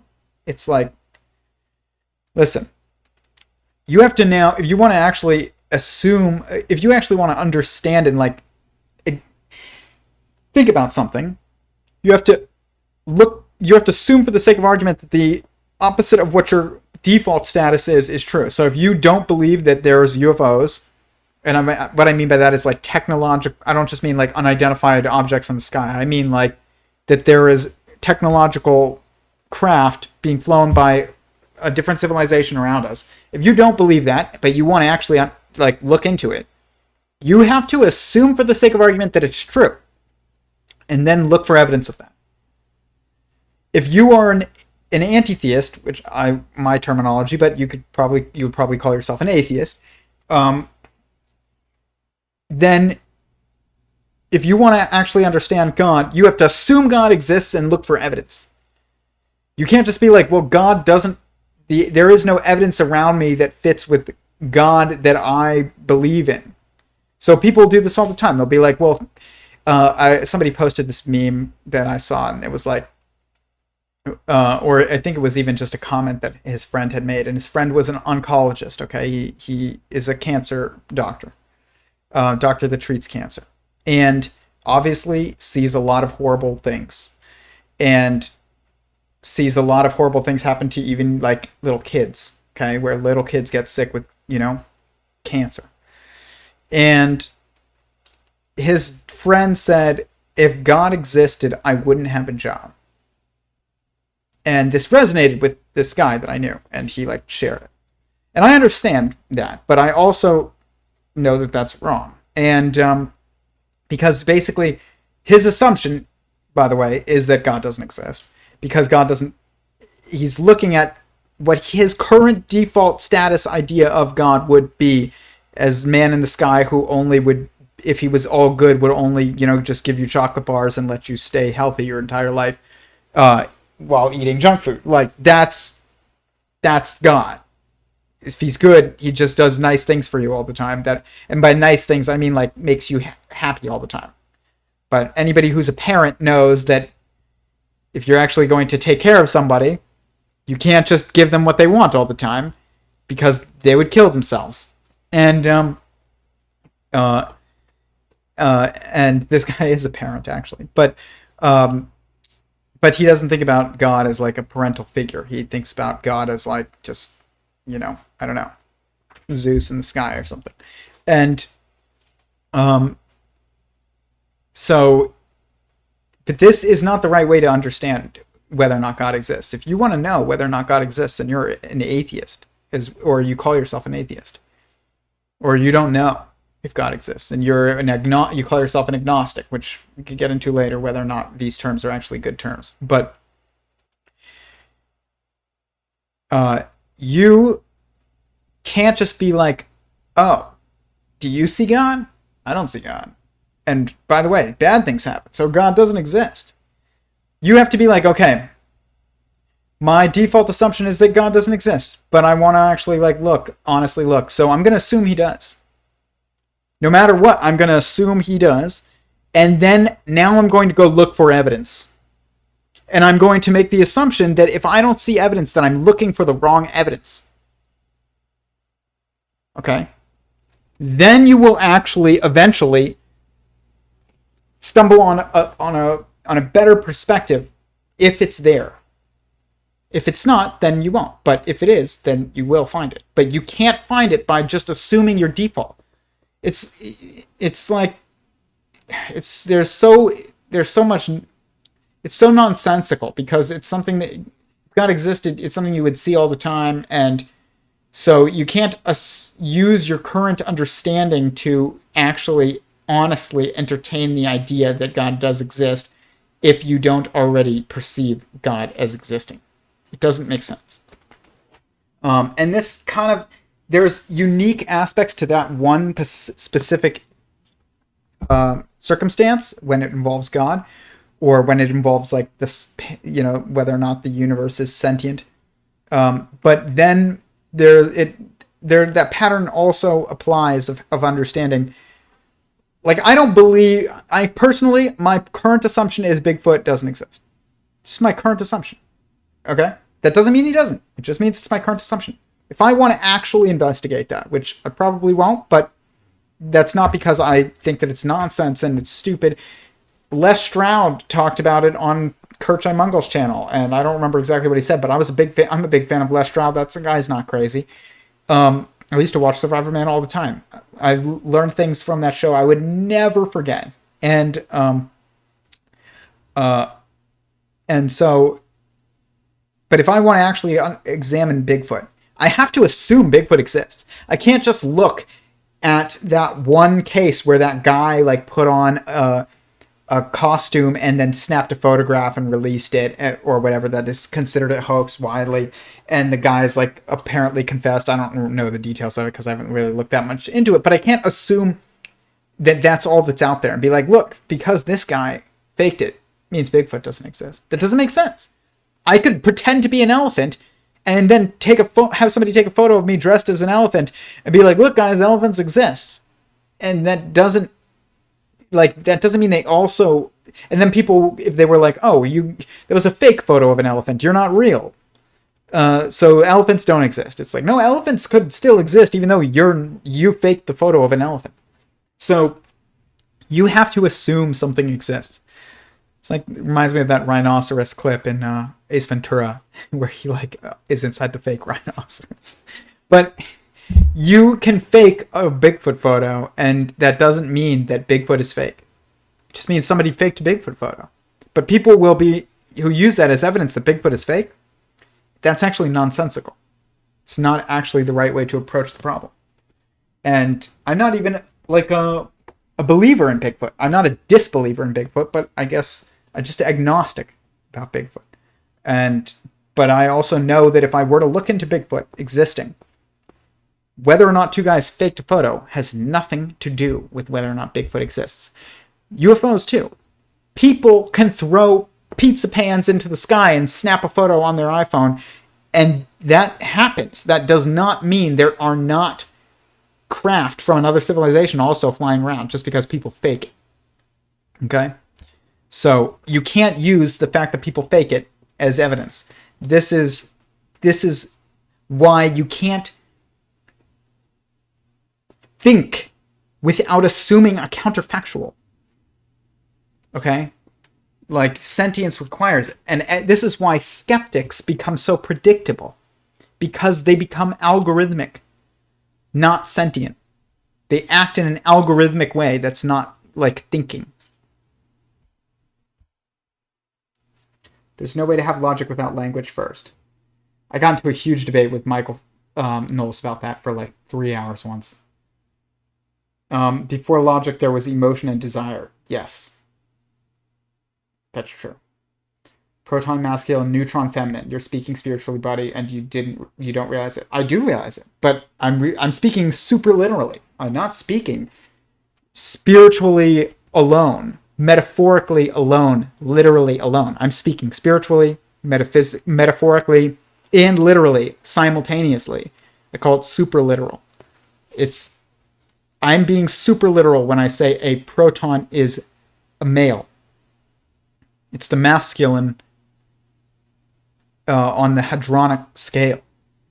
And that a neutron is basically female on that scale. I'm speaking super literally.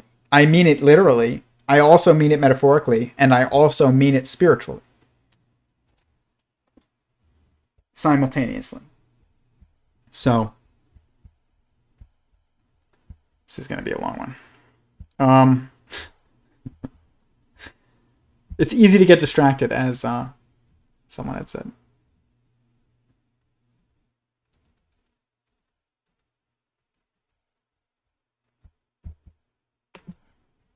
Okay. I might have to just address some statements instead of just looking at the clips, but we'll go through these next 3 clips. My goal is to do it in under 10 minutes. Questions, right? They're numbers, or they're equations, or they're lists of capacities. We know what a proper answer would look like, and yet I find it very hard to imagine if somebody claimed to have a good theory of consciousness, and I were to ask them, okay, well, what is the prediction of your theory in this particular case? I don't know what the format of the answer looks like, because numbers and the typical things we get don't do the trick. They they're sort of third-person descriptions, and so does the answer come in the form of a poem? Is it art? Is it something you have to literally plug yourself into to then have that experience? Like, what's the? I find it different because I don't know what if we had a correct theory. I don't know what that theory would output. Unlike all these other theories where at least we have some idea of what the output looks like. This is brilliant, and this is what I mean by when you look at some of these. So this is what's so difficult. So in my models, you have calculative models, okay? And inside, they are structures, okay? That generate. And they're also calculating. You can see I changed this to 0 and all the numbers change. But if I change it to 1, everything changes. And there are equations within this structure that's generated. So you would be like, this is generated, and then you have this is generated, which is a structure that contains also an equation, which is just an equal sign in this case. And then you have this structure is generated from these two structures, and it's also the equation that is contained within it, and there's a number that is contained within it. So it is an equation, it is a structure, which is a context, and it's also a number that is then generated. Same thing here, and, same thing here. And so basically, it's generating, okay? So it's growing. But each time, it's also an equation that is built on other equations and built on context that generates, or structure that generates as a place, essentially, as a bit, and then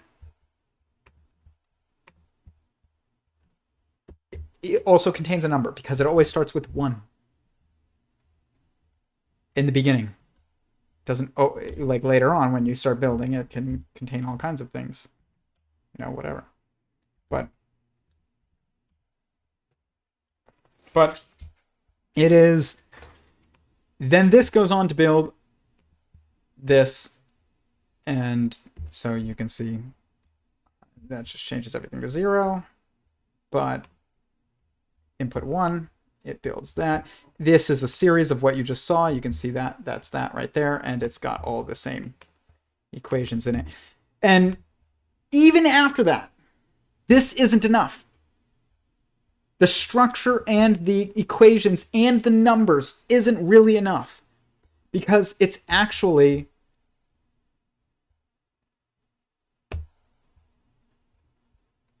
a dynamic system of changing values and that's building and growing, okay?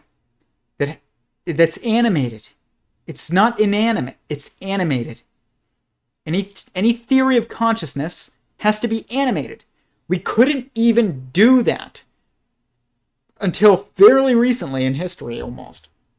Because there's no ability to, it's not just an equation written on a page. There's an animation aspect to it. Because you are an animated being. You're a conscious being. What conscious being is not animated? That's alive. Okay? And that is, you can't represent that in just an equation. That's why when I say, mathematics emerges from this. The quantum physics is the standard model of particles organized into via symmetry relationships, okay? That emerge from the structural generation of structure. The equations that are manifested within that structure are responsible for math. Okay, so there's so much, you can't use those alone. They come from this. And this is what I mean by when somebody, Dude Stellar said, you're speaking spiritually and you don't know it. It's like, I do know it. I'm speaking spiritually, I'm speaking literally, I'm speaking metaphorically, all simultaneously. It's a super literal way of speaking. You need a super literal model. Okay? That's animated and is quantized and also dynamic and also calculative, which is computational. So you need all of this in one model, and we don't have that until very recently. I would say my model is that, but I'm not saying that my model encompasses everything that there is to encompass either. I don't think it does. I just think it's the closest model out there, but I don't think that it is everything either. It's possible to come up with an even better model. Maybe. I don't know. But I know that there is no other models out there that are like this, because it's not just, but we are getting there a little bit. When you look at Donald Hoffman's neural net type models and stuff, and it's not just his, it's everybody's. And everybody's structures are starting to look the same. Or if you look at Stephen Wolfram's hypergraph structures and things like that. You're starting to get there. But that's what that cosmological verse is as well. But it's animated as well. Guys, this is long. But yeah, the format is something that we have never had before. You can't just write it in an equation. The format of the answer to, a theory of sentience. Then they also discuss in the next clip that complexity leads to awareness. And I think that this is not, it's true and not true, because here we have a superposition problem again. Like I said before, a single self-contained bit of information that is dynamic is self-referencing itself. It's like a ring, okay? It's like using itself as the input and the output and the input and the output, and it's just self-referencing. That is awareness. It is of self, okay? And I would say awareness of others and things comes from complexity. But awareness of self comes from simplicity. And you need to be aware of self in order to be aware of others and things. And so you start with simplicity, and then you can go towards complexity in an assembly structure that increases your ability to be aware. But the thing is that awareness of self is the foundation of awareness in general, and it is manifest from the utmost simplicity. So I just had to say that. We can't go to that clip, we just don't have time. But next clip is good. Comment down below what you think of this. Any questions to believe that we're embedded in something larger that you may have. Also, hit the like button, and it really helps with the algorithm. But this is a clip of Curt asking, do we have any reason to think that we are embedded in something larger? God. In IIT, there's the feedback loop that is necessary for consciousness. And you said that one is conscious as long as one is not embedded in something else of which that is conscious. Like, there's a larger feedback loop there. Do you see there being some larger feedback loop? Some people say the universe itself is conscious, or that societies can act as some larger level consciousness, like with each of us acting as neurons in some sense. Well, I certainly wouldn't want to rule that view out a priori. I mean, it's obvious that we're embedded in much bigger systems. And I think we understand essentially nothing about the cognitive capacities of those systems. Michael?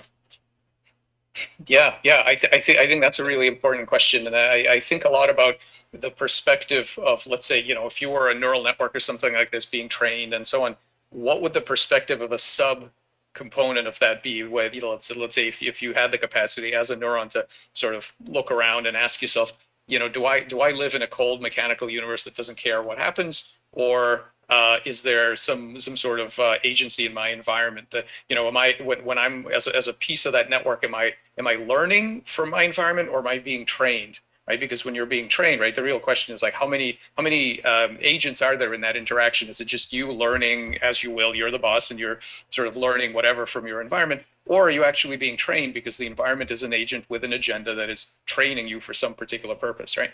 And so this question of how would you know? So you look around and you say to yourself, well, if you're a piece of this network and it's being trained for some image recognition task, you would be, I think, wrong to come to the conclusion that you live in a mechanical universe. You should come to the conclusion that it's clearly rewarding you and punishing you for specific things. It's not neutral with respect to what you do, and for some reason it really likes it when you find pictures of dog eyes or something like this, and you have no idea that what it does is recognize dog faces out of all the other inputs. So no doubt there's some kind of Gödelian limit to be able to actually understand what the larger system is doing. But I wonder if we can even have some evidence that just for the fact that, yes, there is a greater, sort of a agential dynamic going on in which I'm caught up, even if you're not able to, sort of comprehend what that's going to be. I don't know. I don't know what that's going to look like, but I think it's pretty important. And I think, as Chris said, we really don't have a very good science at all of trying to predict or control the cognitive capacities of systems made up of parts. So we can know many things about parts, cells, robotics, whatever, and we routinely make these larger systems and then get surprised about what it does or doesn't do, or what the goals are going to be, what goals is it capable of pursuing, what going. You have done that, though, haven't you? Well, we've started anyway. I mean, you could. No, I would go further than that. I think your work would represent a substantive and established formal framework to address exactly those issues. And you can see embryonic versions arising in many different fields. I just came back from a meeting of economists and financiers, and they are trying to make the move from behavioral economics to cognitive economics. And they were exactly addressing these kinds of issues, understanding the notion of distributed cognition in a market. So and ultimately they'll come knocking at your door. I can see that. I can see exactly the sequence of people searching around for people to talk about, illuminating that realization that it comes back to what we were talking about before, where you started. I was picking up on the link between different scales of self-organization, where every scale has complies with the same principles, but how does that contextualize? And I think one really interesting example of that is to think about an individual in an ensemble or a society. And just to wrestle the argument back, to pick up on something that Chris was saying about, if there is a bright line between the kind of mechanics that would qualify as conscious in the sense of being self-aware, and I'm distinguishing that from the kind of consciousness that would just entail qualitative experience and a loss of phenomenal transparency. So I'm talking about now self-awareness as one of the bright lines that may be very blurry and vague, but certainly one which is induced by the hard problem. Just asking a simple question: what kind of explanation for my world, whether I'm a single neuron or a single person, would enable me or justify the notion that I am a self? And the obvious answer is when I have to disambiguate between the consequences of my action and your action, if you are very similar to me. So if I manage to survive on an alien planet where there are no structures like me that could cause the same sensed consequences, then there would be no problem inferring, did I cause that or did you cause that? So just having the existence of a population of conspecifics in some sort of formal or structural sense suddenly induces the inference problem. Did you cause that or do I cause that? Separateness and oneness. So, okay. There's so much to break down in that. But, so my theory, actually, and I will reveal this, and I have actually revealed this before, but I'm not going to talk about it tonight, but I have talked about it on certain streams in the past, and I also talked about it on my Discord. I have an experiment that I have been working on designing, and it's not done, but I have like the basic idea done, that will test whether or not, is meant to test whether or not we are inside of an environment that is sentient in and of itself and is training us. Okay? So the question is that they were talking about is, are we just things that impact the environment around us, and then that creates a feedback loop of our environment being impacted by us and that impacting us? Or is the environment sentient and consciously aware of itself and us and is training us? This goes back to the idea that I spoke about before when it comes to God, and how people will say, well, the fact that oncologists exists, which, by the way, cancer might be our doing. Usually is. It's not the doing of God necessarily.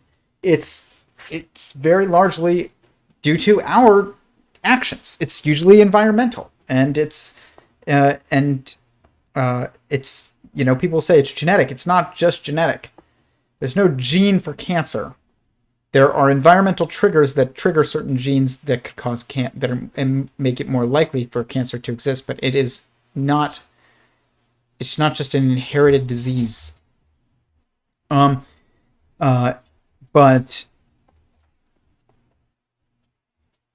if you're thinking about the environment as a parental figure in terms of thinking about God, then it's trying to train you up to be the best version of yourself that you can be. It's not trying to just give you what you want. It's also trying to give you what you want. I wanted lizards and Legos as a kid. My parents got me lizards and Legos. They also punished me for doing things that were bad, that usually were bad for me, even though I didn't realize they were bad for me. They also tried to teach me things by exposing me to new circumstances that were challenging. It's like not just about whether or not you get what you want. It's also about whether or not you face, the things that allow you as not just an algorithm, but also as a participant that is self-aware to make choices that would lead you to being the best version of yourself that you can be. And, but I've been working on an experiment that tests, essentially, is the environment consciously animating us in certain instances, depending on certain levels of sentience. And so there are ways to, I believe, test this. I came up with this experiment the very first day that I basically realized I had a theory of everything. And because you can't not do that. You don't come up with a theory of everything and not have predictions. You come up with a prediction and then you realize that that you had the theory to lead you to it. So I wasn't trying to come up with a theory of everything. I was just trying to understand AI, and then all of a sudden I had some epiphany about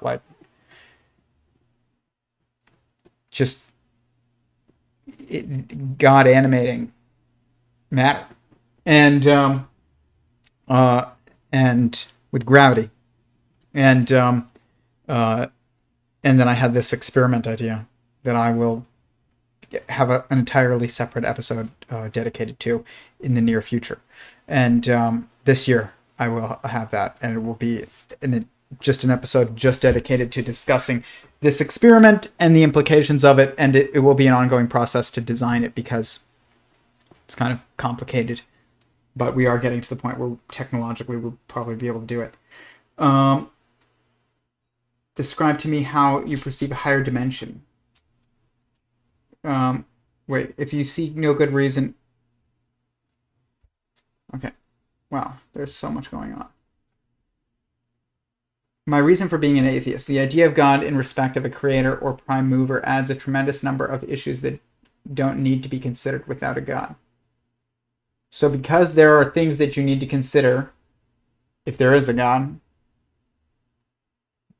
that you don't want to consider, that is the reason you see no reason for a God, because it adds issues to your worldview that you would have to consider if there was a God. I personally don't understand how that is a reason to not believe in God. It just means that if you want to understand God and that is your perception, it's going to involve work, which is not that understanding God, if there is a God, might require some work. I'm speaking from experience, as somebody who was as atheist as they can get to being as much of a theist as you can possibly be. I'm telling you, that's not a good argument. I'm not saying I'm right. I think I'm right. But that's not a good argument. A neutron is produced when an electron and a proton combine. Yes. It has no charge. The opposite of a proton is an electron. No. That is wrong. A neutron and a proton. This is when I did this exactly what you're doing, and I was wrong. An electron is a fundamental particle. It is not an assembly, which really means it's an observation of a wave, okay? And a proton and a neutron are not like electrons. They are not fundamental particles. They are assemblies of quarks, okay? And that they are, and so when you want to understand, women and men are not opposites of each other, they're complements, okay? So when you're like, oh, well, female must be opposite of a male, and so it must be an electron because that's a negative charge, and a male is positive charge, has a positive charge, then therefore female must be a negative charge. And I tried to do that, because I had the same assumption, and it didn't work with my model. I was like, okay, well, protons and neutrons are actually what make up a nucleus, like a nuclear family, so maybe that's what it is. And what it is that neutrons are not neutral in that they don't have a charge. It means, this is wrong way of thinking about it. We think about neutrons as having no charge. They don't have no charge. It's impossible to have no charge. They are charge dependent, okay? Their charge is dependent upon their association, basically. They go with the flow, and there's always a flow. It's just, are they going with the flow upstream, or are they going with the flow downstream?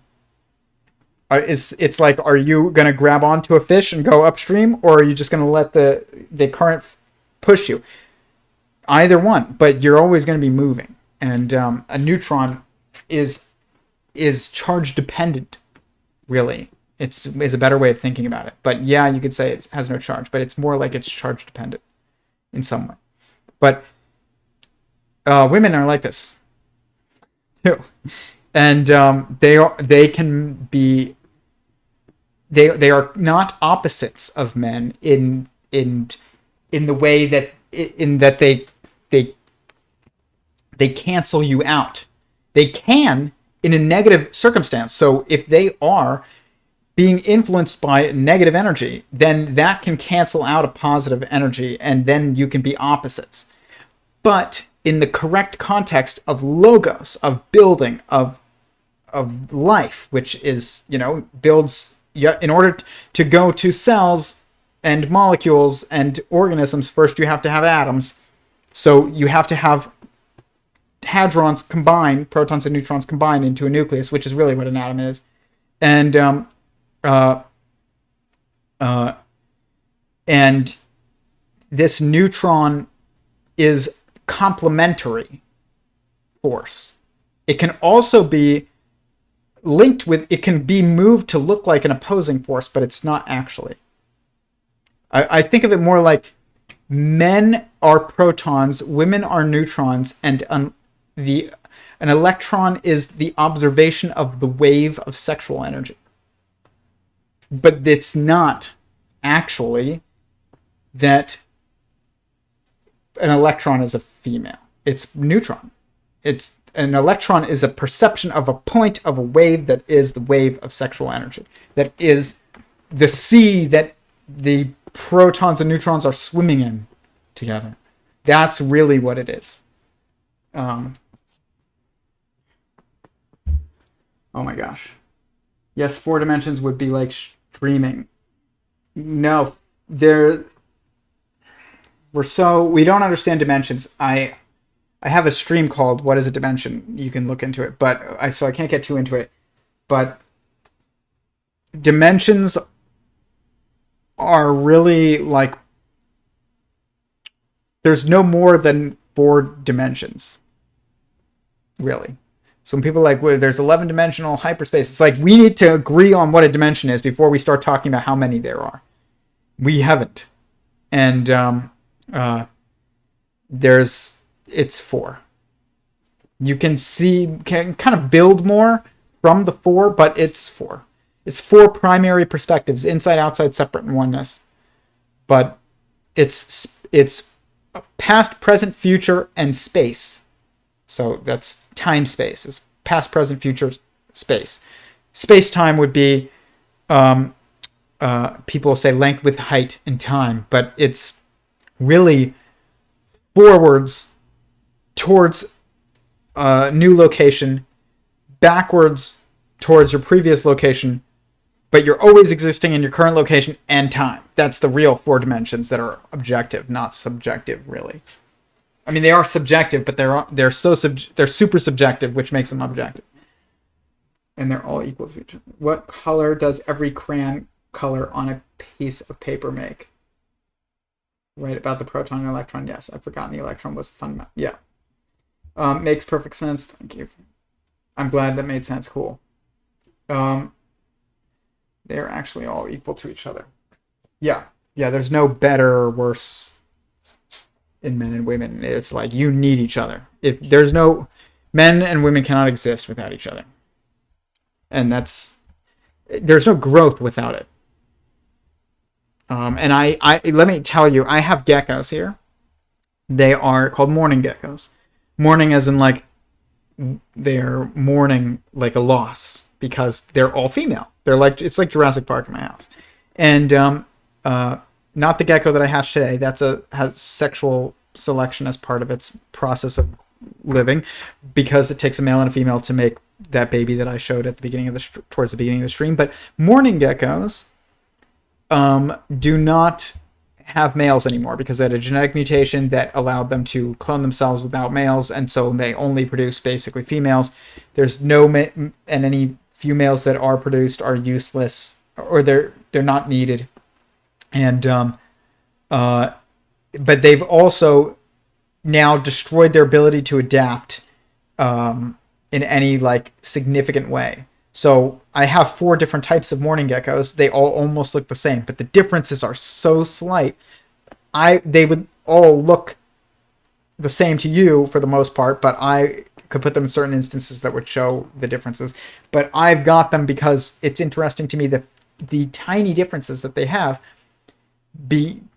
but then I have different types of day geckos over here that are like drastically different because they still have sexual selection as part of their evolutionary process. It allows them to make much more drastic changes to evolve in their environment and amongst each other. There's no more evolution amongst each other in mourning geckos for the most part. It's just in regards to their environment, and it's super slight because they've given up the degree of freedom, the dimension of sexual selection. So, sorry, man, I'm behind. So I'm replying to all the segments. See what you mean, wave structures. Hang on, holding it together. But still, what the fuck is that? Like, it's physical, just like will.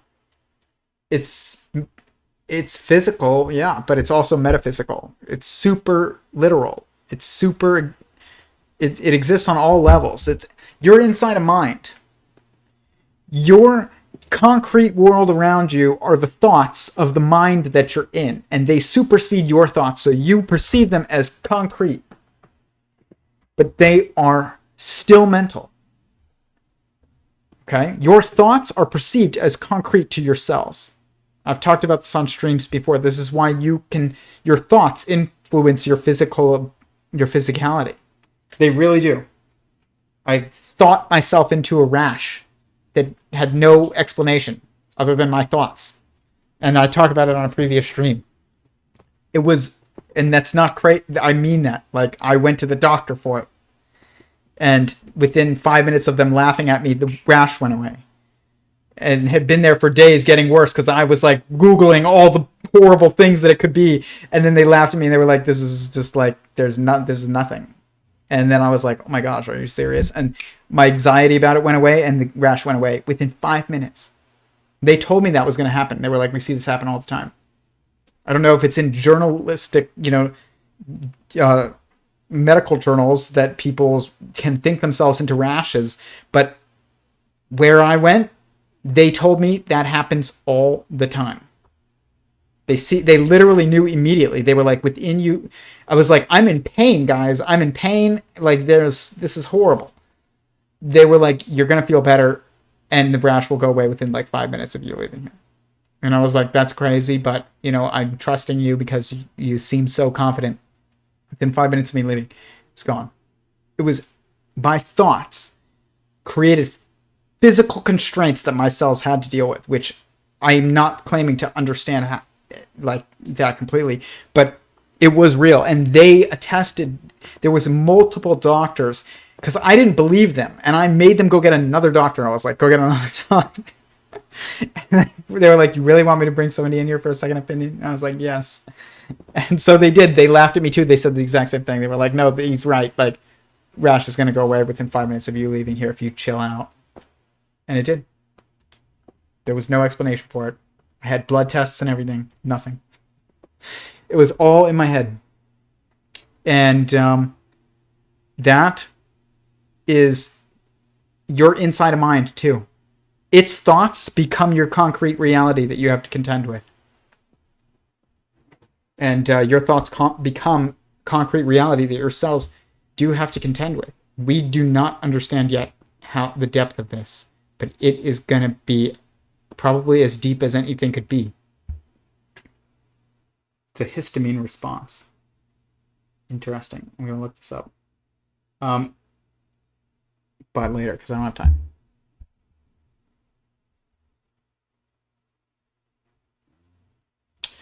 They also talk about probability and randomness, and how randomness is just, from a Bayesian perspective, is just our lack of our understanding of the pattern that we're perceiving, and we don't even recognize it as a pattern, so that's why we see it as randomness, but randomness doesn't really exist. That's true.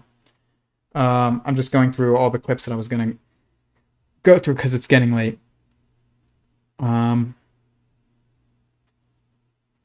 Okay. There's two things I want to touch on.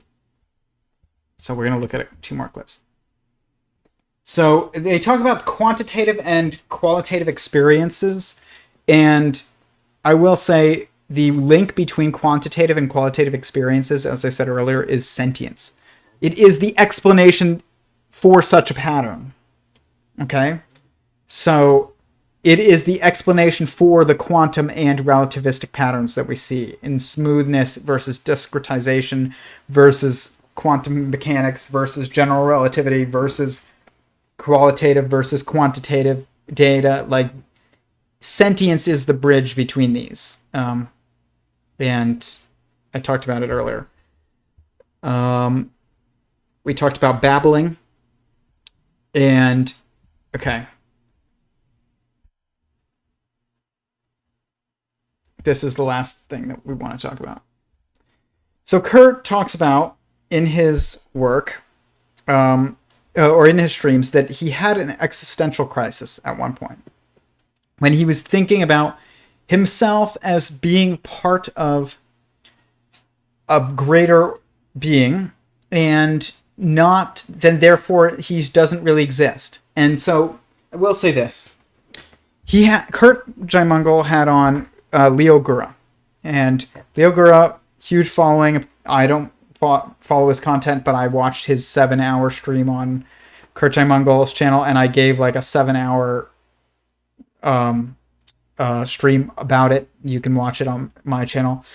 And I took some issues. I did multiple streams on it. I took some issues with the way in which he describes certain things, even though I agree with him on most. And not on all things, but I disagree with some of the things that he has said, but I also agree with most of it. And there's a problem that emerges when you start talking about disagreeing with somebody who's saying something that's true, just out of order. And I talked about that in my stream about him. And it causes linguistic crises, you could call them, okay? And I literally had to stop the stream. It's called devolving into decoherence or something like that. And it's a stream that I did. And in it, I literally am like, guys, I just have to stop. I've twisted and just confused and stirred up everything at this point, because I was trying to say that I disagreed with the way he was describing things, but at the same time, he was saying the truth, but just not in the order in which I think is required to make sense of it. And it just, I was projecting the same pattern that I think is the problem with the way he describes the world, and it caused decoherence in the way that I was describing it. And this is also, he describes Leo Gura, he says, you are God. You are part of the conscious universe, or God, and you forgot that you are God. And this isn't wrong. It's out of order. Okay? And thinking about this out of order will cause an existential crisis. And the reason why is because when you do it out of order and you first think about yourself as God, instead of as yourself first, what happens is you eliminate your meaning. Because now you don't really exist, because you're God. You're not you. You're God. You forgot you're God. You don't exist. And this doesn't allow for you to cling to what you know firsthand as true. Okay? Which is one problem as well. And you must prioritize first-hand information above second-hand information. Your personal experience is prioritized above things that you heard, okay? And I've said this example many times. If I take a pan and I hand it to you and I'm like, this is cold, don't worry, it's not hot. Or a mug or something. I'm like, listen, this is really cold and it's burning hot, and I give it to you. And you believe me, and then you grab it and you burn your hand, you're immediately going to be like, Tyler, you're a lying prick. Because you're going to prioritize the first-hand information of your burning hand above my second-hand information that I gave you of telling you that this is nice and cold and you don't have to worry about it burning you.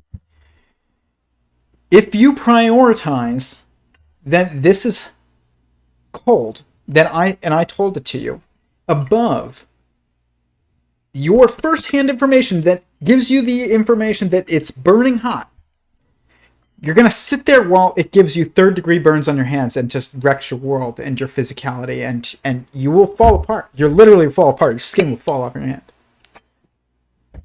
This can happen to you mentally, too. If somebody tells you, you are God, you don't really exist. And I'm telling you this as somebody who is, deep believer in the oneness of God and the unity of everything, and also understands the reason for creating multiplicity of consciousness within the oneness of consciousness that is God. And you cannot just go straight to there's nothing but God, which is actually a Kabbalistic phrase in metaphysical or mystical Judaism, which is true. There is nothing but God. But you do exist. And you are part of God. But God made you. He made you for a reason. And so the issue is that if your job is just to remember that you're God, then you have no purpose. That's not a purpose. You give God meaning because you are you. If sentience is all that exists, then sentient beings are all that matter. And that means that impacting other sentient beings is what meaning is.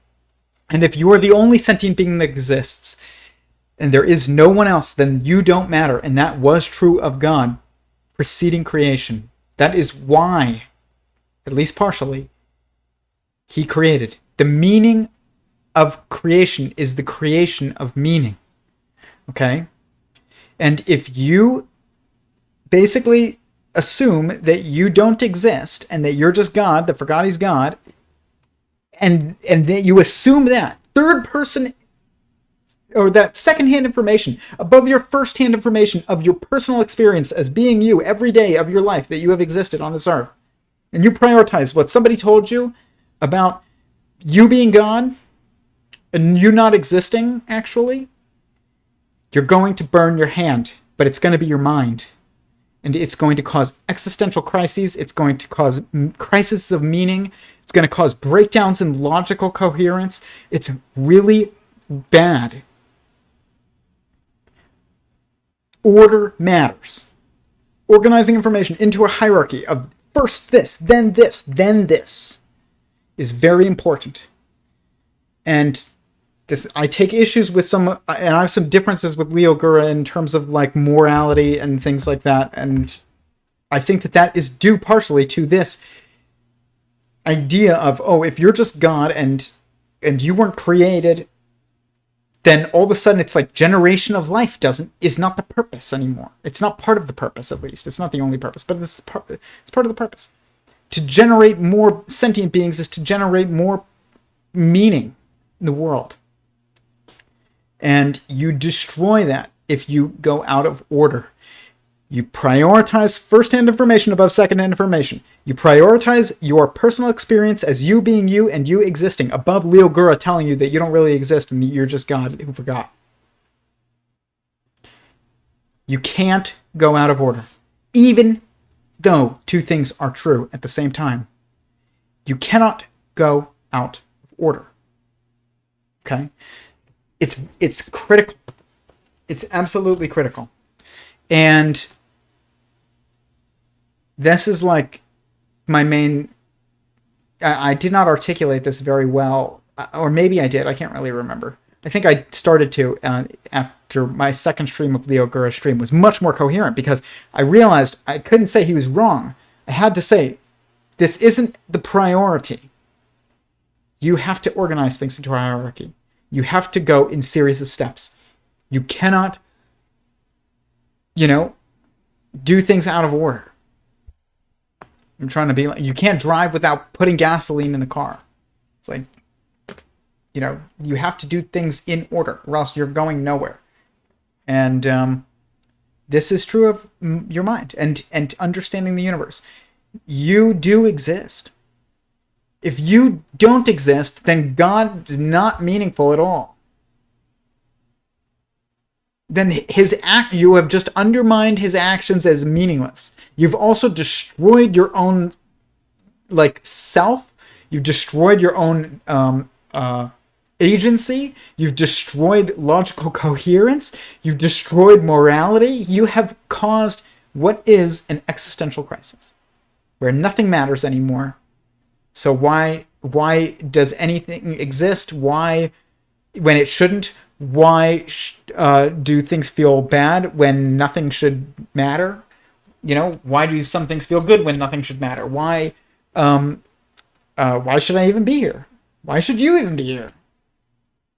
This is caused by going out of order. And so you can't remove the concept of self. Oh, there is a self, including God's self. And you are part of that. But you do exist. A cell does exist. You cannot say a cell is just you who is just a human who forgot he's a human. That's cancer. Okay? A cell has to know that the human exists to not be cancer. And a cell also has to know that the cell exists to be a cell. You can't have one without both. This is why it causes such an existential crisis when you destroy the concept of self. I've talked about this before on my Discord. I had a group of PhD philosophy students come in to my Discord a while back, my live call, so that if you want to join, send me a private message on Instagram on Tyler Marshall Goldstein or on Theory of Every0ne, and I will send you the link to the Discord. This Thursday, we'll have a call at 7 p.m. Pacific time. Those happen on I'm much more on time with those. I don't really have a defined time for these. It's somewhere between 7 and 8 on these live streams on YouTube on Tuesdays. Every Tuesday, it's always every Tuesday. It's always between 7 and 8 for the most part. But the live streams on live calls on Discord are pretty much 7 p.m. Thursdays always. And there's a lot more that goes into these. I have to make a thumbnail. I have to go live. I have to hopefully have like a smooth stream, or otherwise I have to change the bitrate. There's so much more that goes into this that I have to take into account. And I also have to listen to an entire 2 to 3 or 4 hour discussion on physics and metaphysics before I have any of these calls and any of these live streams. And so, depends on other things in my life, whether or not these start at the minute. But we will eventually get them down to a much more predictable time. But my life is in a transition period, so I appreciate the patience. But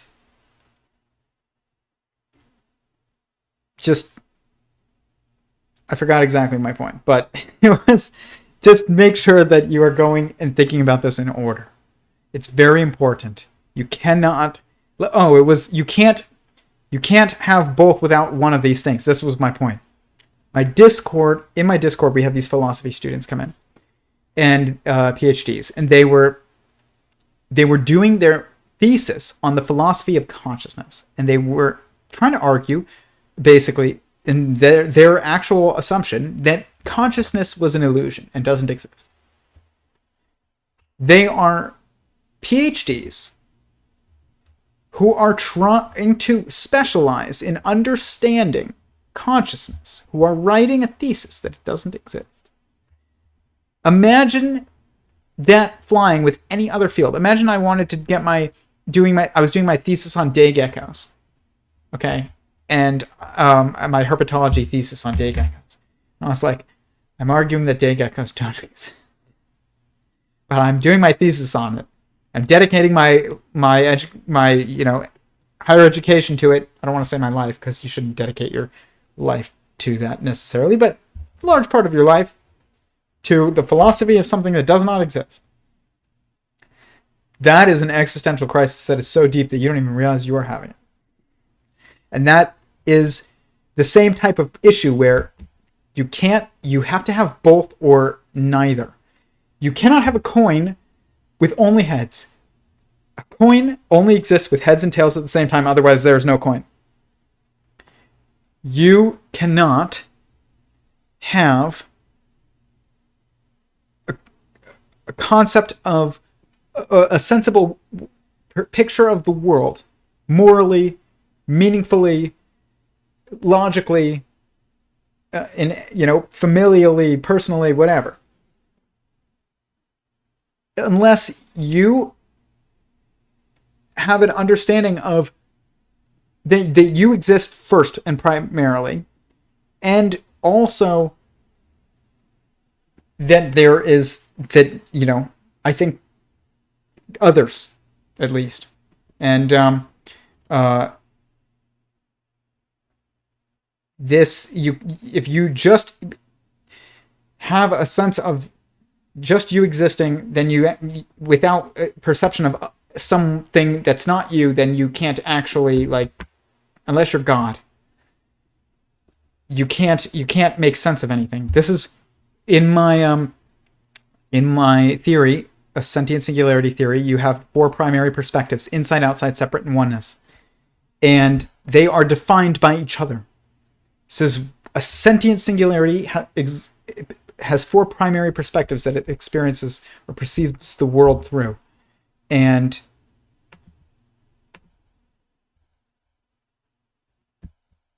right here, you can see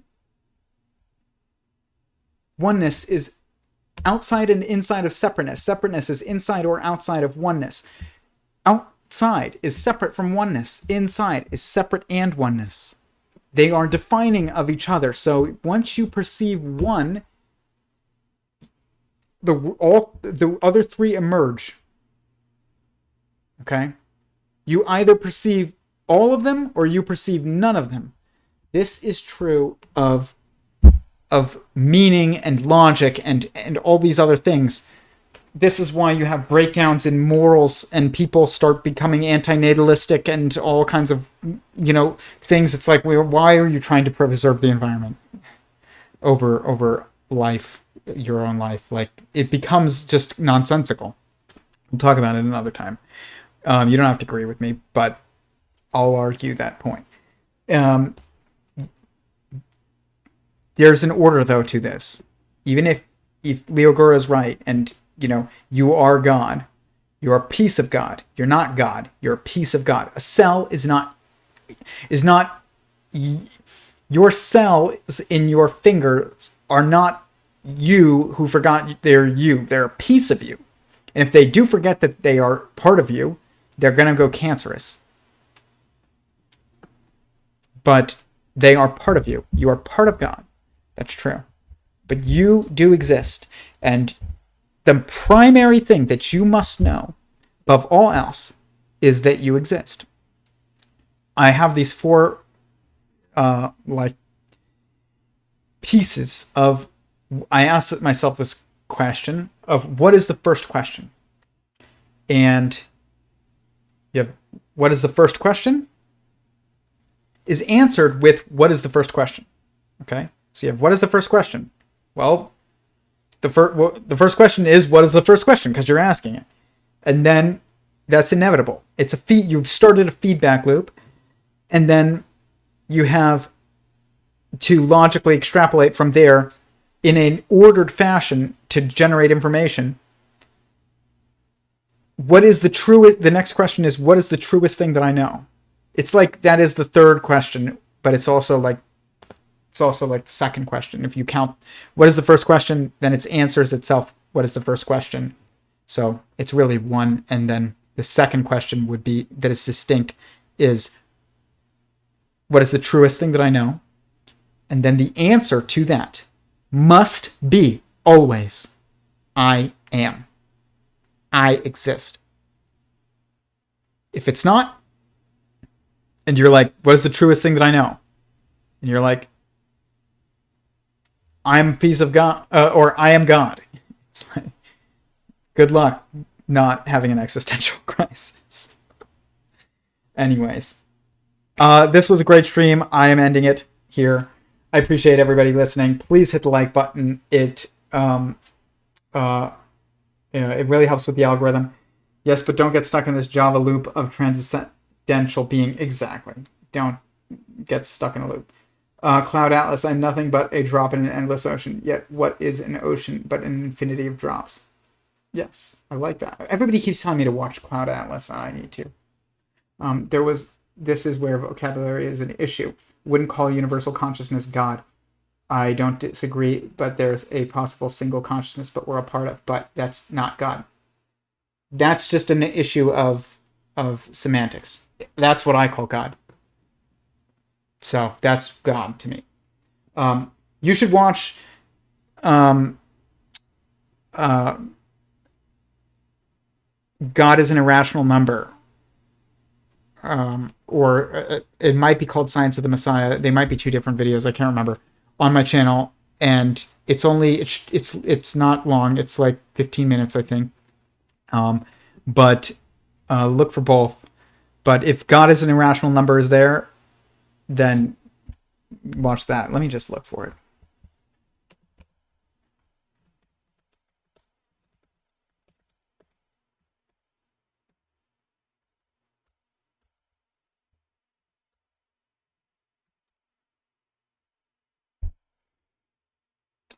You should also watch devolving into decoherence. So, here. Okay, this video right here. Artificial General Intelligence and Science of the Messiah. That's probably the one. Starts with, yeah, here. We're going to start talking about this. We're going to start talking about this. Okay. Here. This is so old. So sorry. So, behind me, you... I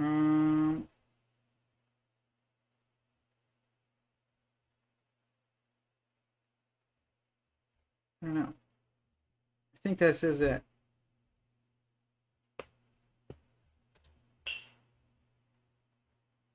Guys, this video... I don't remember. I think this is it. We're going to start talking about the...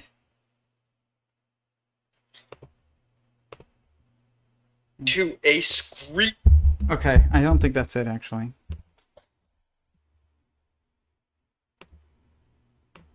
I'll post it in the description of this video, but let's see here. These are my Leo Gura. Maintaining coherence. First one is devolving into decoherence. Gosh, I've done a lot. What is meaning? My first live. Oh my gosh, please don't watch that. God is a good theory, or oh, here it is. God is an irrational number. Watch this. And I think you would like that. You'd realize we're having semantical breakdown. And then sentient singularity theory 42 in creation, also great. Like, just this is a clip from it. It's called "God is a Good Theory" because imagine a universe in which God did not play an important basically Sean Carroll gave a talk called "God is Not a Good Theory," and this is just what I have to say about that in 30 seconds. If you did believe that God was a necessary being, that you literally could not imagine a universe in which God did not play an important role, in order logically for me to refute that belief, all I need to do is to invent a universe in which God does not exist. Invent a universe in which God does not exist. So according to Sean Carroll, all we have to do in order to show that a conscious creator is not necessary to the existence of a universe is consciously create a universe. Does anybody else see the problem with this? So, old days. But definitely check that out. And I think it's valuable. That was like the very beginning of this streams. But thank you, everybody. And like I said, please hit the like button. Share this with anybody who you think might find it valuable. And if you would like to join our Discord discussions, they are open. They're about anything you want to talk about. They are not taped or shared. And they are live calls, voice to voice, every Thursday at Pacific Standard Time, 7 p.m. Pacific Standard Time. This is why order matters. You can't say Pacific Standard Time, 7 p.m. I mean, that does actually kind of work, but it doesn't really work. 7 p.m. Pacific Standard Time. You can send me a message on Instagram, either on Theory of Every0ne or Tyler Marshall Goldstein, and I will send you the link to the Discord. And you can jump in there. We have channels on everything. It's a great community. It's growing. And the goal is to grow it organically with people who are genuinely interested in this work and who want to engage with it and honestly and who are respectful to others. So it's not just to grow it as big as possible. But huge hats off again to Karl Friston, Chris Fields, Michael Levin, and Curt Jaimungal. I highly recommend watching their entire stream. It is linked below. This was a long one, but we had to skip through some, but you can just watch their entire stream. I think our stream was longer than their stream. So with that, I will see you guys on Thursday, or I will see you next week. Peace.